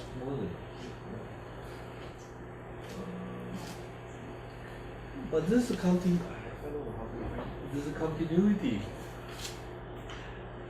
So I think in a way migrant worker is for the contemporary moment the occupied situation. Right? Whereas the conventional so-called state and civil society cannot really deal with it. But it is a prominent situation goes on everywhere. Yeah. I don't know, not so much with India and China, because of the internal migration Yeah. actually constitute usually, for instance, in India would be migrant from outside. In India and China would be migrant already inside. Right? I mean, but the migrant goes on in other places like everywhere. And this will be so this is, I guess, put also back to the question of in a way, of citizenship, or whether the proper. I guess you're pointing to this very interesting thing is it's a trend political effect, right? I mean, in the sense that the state in our part of the world, or in most of the world, still pedagogical. Yeah. And the strange thing is that the state want to create the civil society in the form they want, right? I.e., in our part of the world, in my reading, become NGO, right? NGO. I've been writing about this. So this is the NGO. Yeah. NGO is civil society. I mean, Bangladesh is an example. In Bangladesh, there was no middle class other than what the NGO created, NGO sector created. And NGO is registered with the state. Right? So in that sense, civil society is the extension of the state. Yeah, Also plays pedagogical function. absolutely. Right? So this is the kind of emerging characteristic. It's not like the civil society has no conflict with the state. In Taiwan, you see very clear, even political faction who's in power, then they cultivate their own civil society, or you mobilize certain sector. But nevertheless, playing pedagogical function in accordance with the certain ideological tendency of a certain regime in power. So what does that mean to be civil society? If that's at least that's one of the characteristics, if not the essence of the civil society. And then how that, because I have written about this, Okay. sort of the space outside the civil society. Seem to be in one sense, Partha was in other instances calling upon the other notion called community, right? Rather than civil society, it's more massive. Communities are also a general. But in the political society, community returns in a, that's because community solidarities are retained, because that's precisely how these conflicts take place, because people don't want to exit a community, and they always make community based collective demands upon the state. Yeah. No, but political society in Partha Chatterjee seems to have a certain democratic drive. But when you look at Little India or something like that, whatever instance it is, there is no democratic drive. People are just pissed off and they want. Well, that is. So that's exactly what he's getting at. He said that very process negotiation is what he calls democracy. Yeah. Right? So in that sense, the able to erupt is a democratic act. Right? You know what I mean?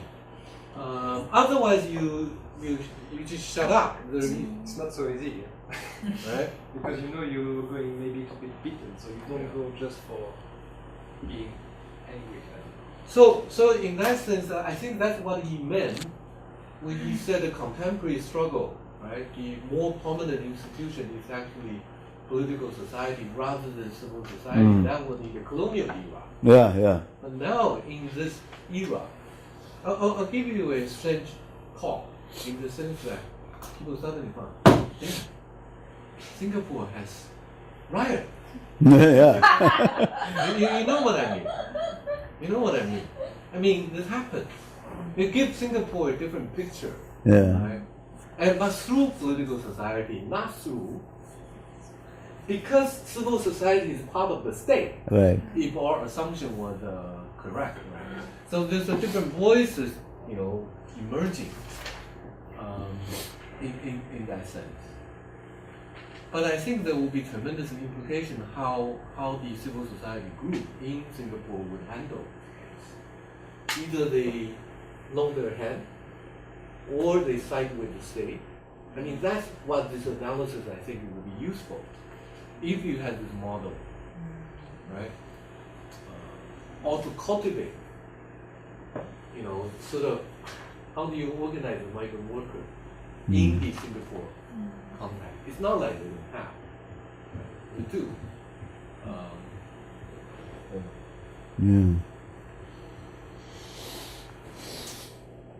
But I don't know whether this is to what extent is a pedagogical. We understand there is that important dimension. or you cannot get rid of that part. That's a central characteristic.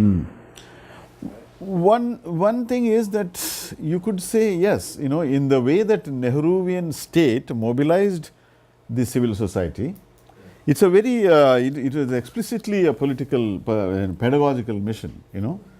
For instance, or they actually created a set of institutions in which people of this class could enter and become part of this nation building sort of project. So, so research institutions, for instance, India has, it's amazing that given the Indian economy, India has research institutions, 25 of them, in which people get paid by the state and they do not teach. They just do research. This is not even in America, which is the, which has these fantastic resources for education. Do they have that size of thing? You get paid, you got to teach. But in India, you have this, because that's the thing, the state needs information. The state needs these inputs from economists and sociologists to build, and so on. So this pedagogical role was a serious thing. In fact, Nehru puts out a call, and there are many people who were doctors, engineers, etc., who had gone abroad, living in England or America, pursuing their private lives, who actually come back to India, because when Nehru gives this call, saying the country needs you to build, and so on. So that is very much there. Now, to some extent, obviously, that dynamic, that particular ideology remains in place. So the pedagogical relation is there. But what has also happened is that this class develops its own interests. You see, when you talk about the pedagogical, we sort of bracket out its class interests. We think that they'll just get their salary and do the pedagogical mission. But they have class interests also. So I think more and more what's happening is that their class interests are becoming more of a concern for them than this pedagogical dimension of their vocation, right? So that is one development which is now for this question of if you benefits, fighting over benefits, who gets benefits and so on, right? So all these institutions which were set up for this class in a way, everybody now wants to get into those institutions. So then it becomes a protection of privileges. And so the dynamic sort of become, so it's very hard to now see a very clear-cut pedagogical role for this for this class, civil society sort of class. Because for instance, even the 70s, when Indira Gandhi, with her authoritarian rule, I think that was the last concentrated expression of the pedagogical role of the bureaucracy, which is basically civil society is recruited into that, last time, because she really took the bureaucracy to task and mobilized the bureaucracy, said you are the people who need to implement this program.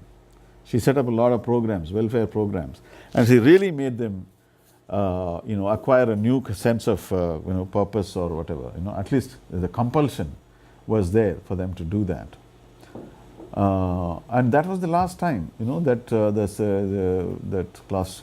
Nowadays you have some activists. Some people, for instance, this Arvind Kejriwal, whose party won the election in Delhi, and not won the election but got an amazing number of seats, because it's just a one-year-old party. So everybody is amazed. He was a bureaucrat.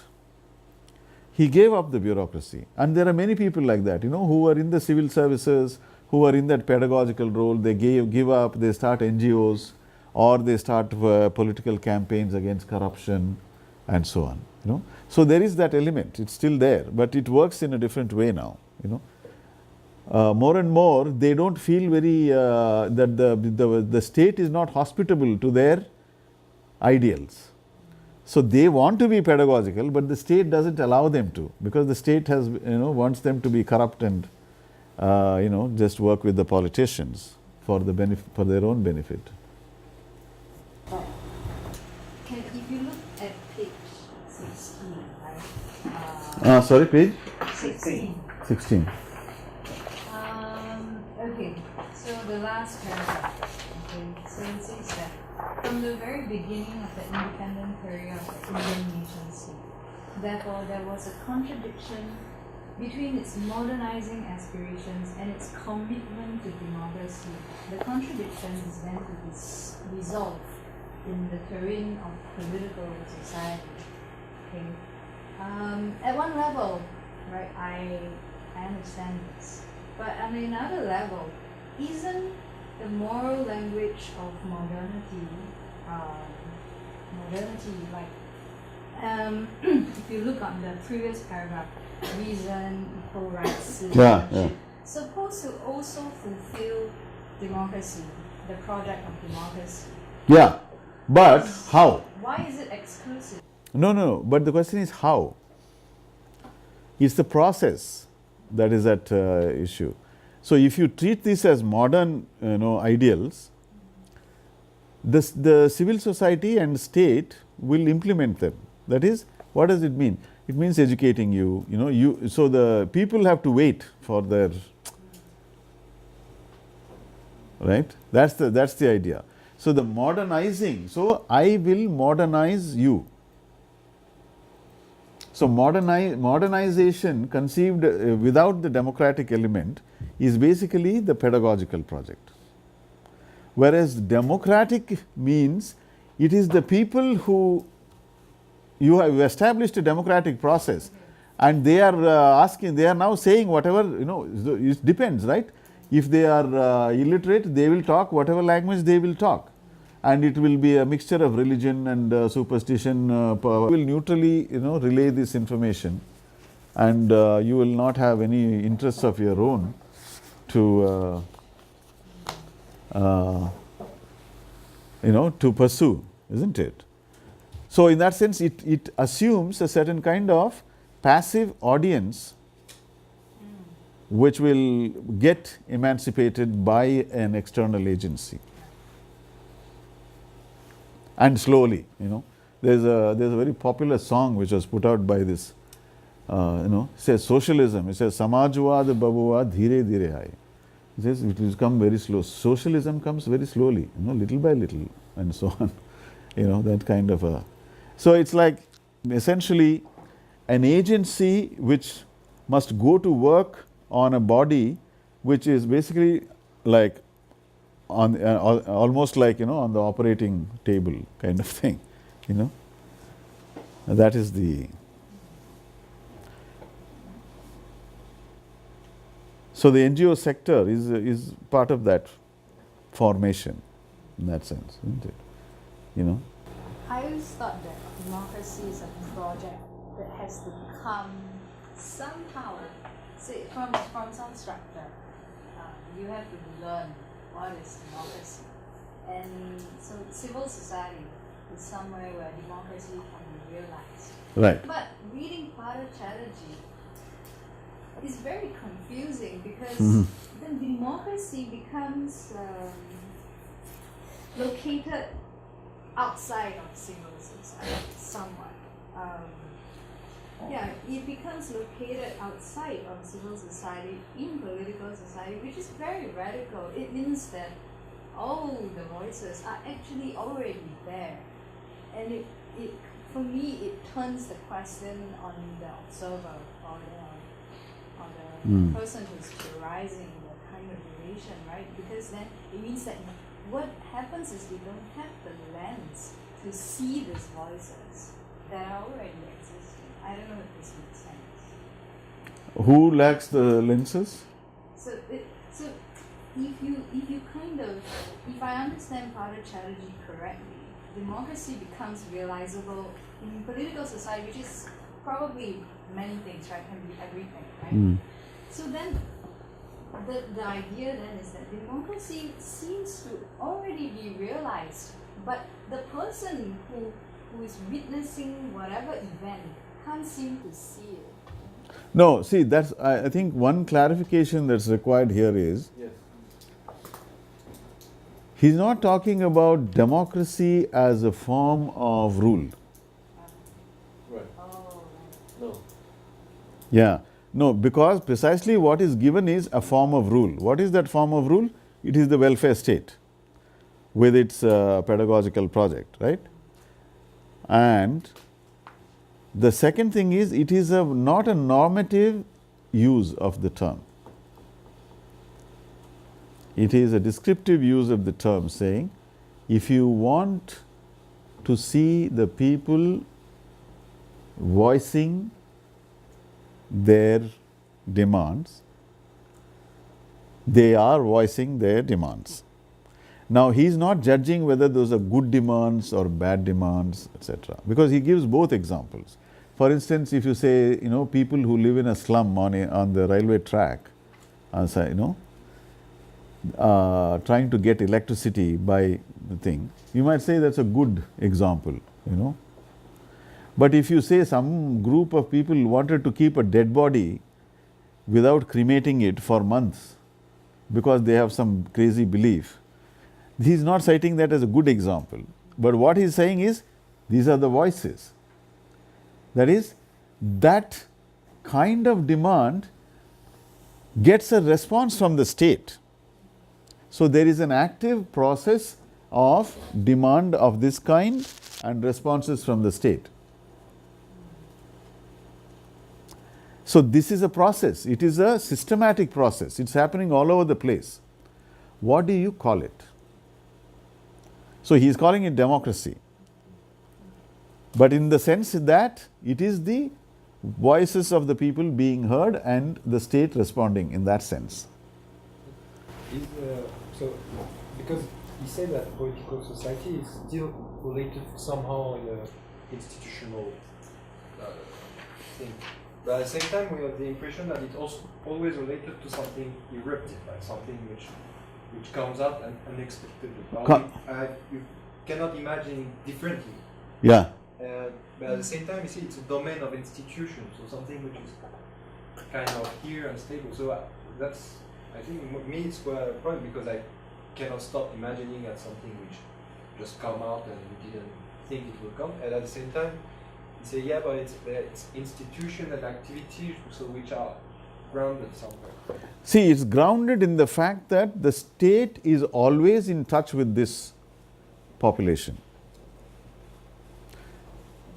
Because the state does nothing but exercise control and regulation and welfare measures on the population. It's a constant relationship. It's not something that only happens when it's there's eruption, because that means that then what is the polity? It's like you're not actually treating them as members of this country, right?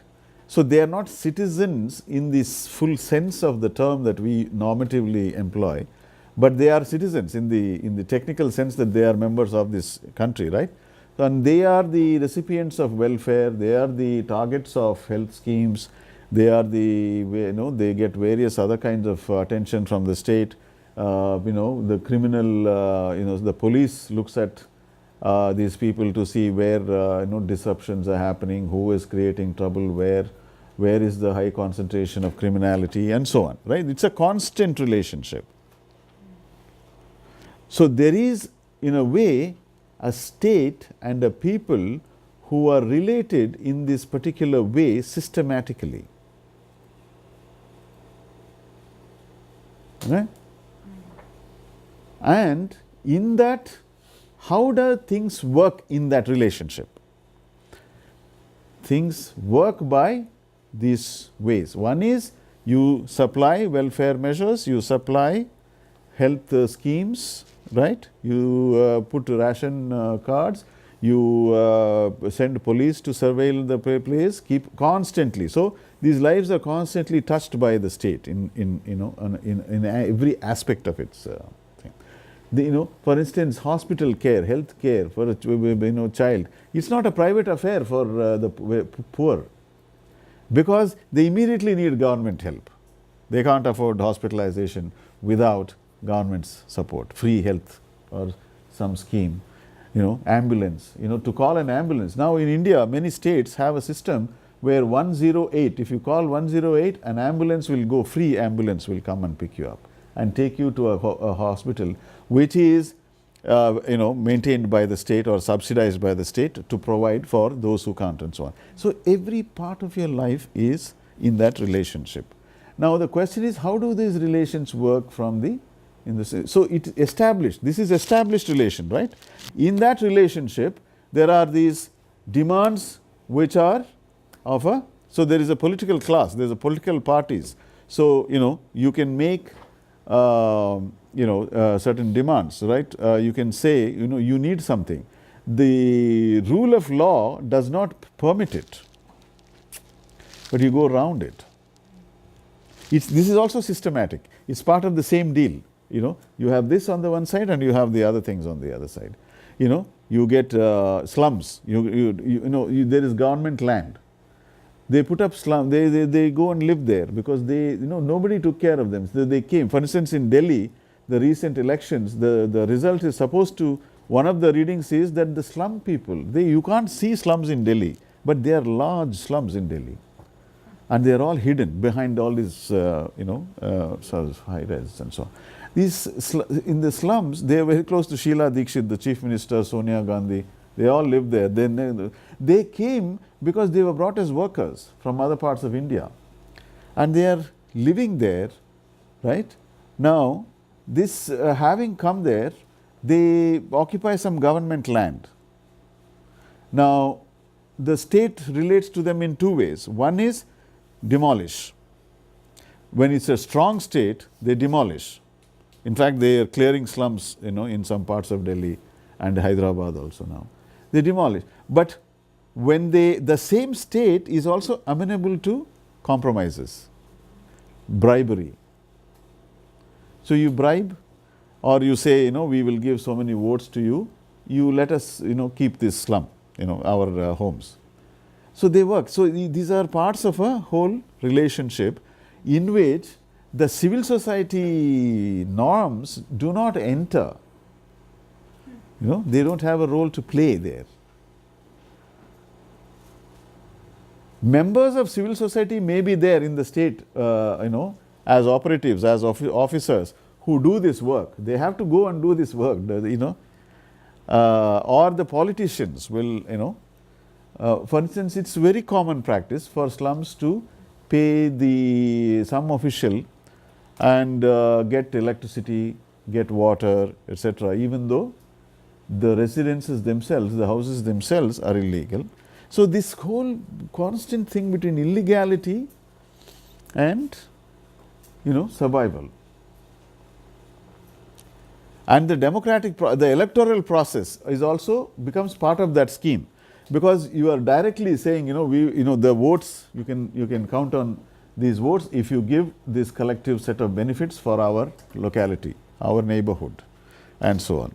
So these are all, so there is various new kinds of relationships between all these apparatuses of the state and the people happening.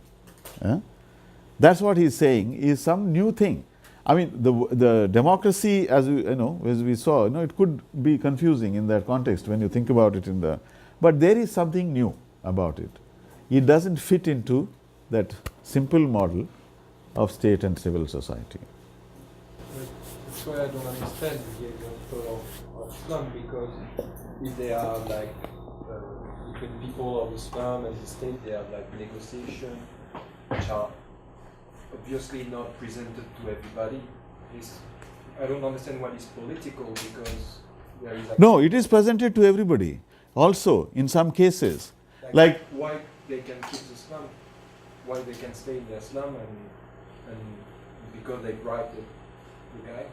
No, but they bribe the guy, but that guy goes to parliament or goes to something and gets some rule enacted or repealed, saying, okay, they can, because if they want to get electricity, you can't do it on the sly. You have to make the electricity board give them the thing. So they will, the state will actually pass a rule or ignore a rule or do something. It's a public event. But the voice of the people within the style, how do you hear that? Well, this is how they, this is how they are expressing themselves. That's also a voice, isn't it? That they made a demand and the demand was met. But this is your explanation give me a different understanding and more, because I actually also had a similar reading out of the political society. It's oftentimes scattered and disrupted. So in other words, unless the demand is made, the political society may not be seen. Right? In the sense that if the slum is not making the demand, right? It's not erupted. It's not there. It's not there. Yeah. Right? So there is no political society. Yeah. Right? So in that sense, the eruption or the demand has to be initiated from somewhere, from this sector. Yeah. Right? So in that sense, you cannot see an overarching institutionalization of the political society. Right? So in that sense, it's not. Right? It's not a working class organization or some thing, fighting. It's not like that. It's scattered. It works with political parties because political parties are capable of negotiating on their behalf because they will want votes and so on. So it works like because that. Even they migrate from other provinces, they still have the ticket for the national votes and so on. So all these things played into this. But in the instance he gave, it's always there is contradiction with the civil society, and precisely because, as Partha Chatterjee emphasized time again on the Indian situation, this is the bourgeois civil society. These are the elements they want to push away. Yeah. That's where the confrontation, and even the religious case, the initiative actually comes from civil society, not from the state. Want to attack them. No, not civil society. Those people. Yes. No, what I mean is the opposition. First one, opposition. Because they say these are breaking the law, the anarchy will come, everything will be destroyed. Like this Manmohan Singh, that thing, that dream of the Indian elite is that, we will decide the law and they will follow it. That's the ideal that they want. But it's not happening. But I guess the argument put forward is the basis for the eruption to exist. The basis is actually the notion of population, right? Yeah. Already pocketed in that sense. So I'm taking care of the population. This is my problem I have to deal with. Otherwise, I'm losing legitimacy or what have you. Right? So, but these populations are scattered in actuality. So theoretically, it's already kind of linked in that Foucaultian sense. But the only in that eruption you will be able to embark on how this process is negotiation is working, or the demand is made. Otherwise, it's very difficult to track. Yeah. Otherwise, if it can be, then you can institutionalize political society. But you can't. Yeah. See, one aspect of it is that for the state, it cannot but operate in the way it does with these people, with the political society. That is, it knows that it has to break the law and create exceptions, and it has established a systematic way of dealing with it in that way. That is, it knows that it can't do any other. Right? I mean, because it's not a revolutionary state, it's just a state with that pedagogical mission, with civil society and at the helm, and they don't want to think about this country and its people in any other way. They only want to, think about it in this way, that as far as possible, keep them quiet and give them welfare, or give them welfare to keep them quiet. But if they make demands, do not address those demands in the language of rights, but address them in a exclusive way, as if it is an exception. You see, it's also a state strategy at this level. That is, address those demands by turning them into exceptional demands so that they seem like a local thing. But the state knows that these are happening elsewhere. It will not come into a situation where it says, we have a problem of a mass population which is dissatisfied with the current state of affairs. You can't say that, right? This is not going to, because it doesn't have, that would be a revolutionary kind of thing to say this is a nationwide massive problem which the majority of people are facing today. You can't do that. It has to, every eruption, it has to treat as an exception and solve it. And if necessary, break its own rules, which apply in the civil society sense, break them, doesn't matter. For these people, we'll just do it and clear it, close the case. That kind of a thing. So in other words, what it means is, the state is not under obligation to function always according to law. So there's a kind of civil society will complain about it, but civil society will also in a way collude in keeping it in this way. This is what I try to suggest in this law. It's a legal aspect. It's not the first assumption, the first priority of politics. Yeah. It is the last resort. Not the first one. In this instance.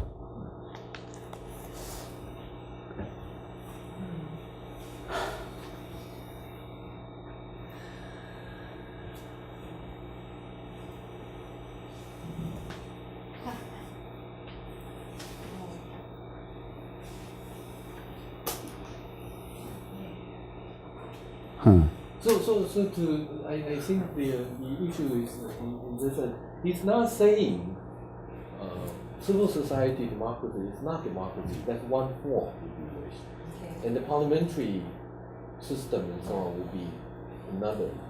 But it's not enough. They cannot work with these instances, and too many in the Indian experiences. And that negotiation process, what do you call? You call democracy. Even you don't like it. But this form of democratic practice should not be excluded in that sense. Yeah. The model of a revolutionary state was also there in India. In the sense, what is the revolutionary state? It is like you assume that there is a class which wants to make a modern society, right? Create a modern society, and it will use the state and it will use non-state initiatives, etc., to, in a rapid revolutionary kind of way, transform the society, right? You can do that. I mean, you can conceive it. India, the people who are conceiving, they thought that's exactly what's going to happen. But it didn't. What happened instead was this setting up of this kind of a junction, a separation, right? In which you saw that as a economic problem, a policy problem, rather than the problem of sovereignty, subjectivity, new, citizenly, sort of population. In a way, it is the image comes to mind is if you using that model of the borrowing, then the Indian, at least the 20th century or early part of the 20th century composition is already a hybrid form in the sense that different ideological components are in that. In there is revolutionary, there is the socialist, there is the liberal, there is the conservative. But the model seems to borrow growing out of the liberal bourgeois conception of politics, right? And want to be implemented there. So that's a strange, actually, imagination. Well, that was what the national movement was always somewhere at that level, it was in that positioned, in a liberal framework. Yeah. National movement, it had factions, Congress Socialist Party, Congress Hindutva Party, all of these kinds of, dissenting groups within it. but the core of it was basically always a liberal, sort of group. Very strange, especially you go through these Nehru's own statement as a socialist. Well, yeah. It gets really highly contradictory kind of situation.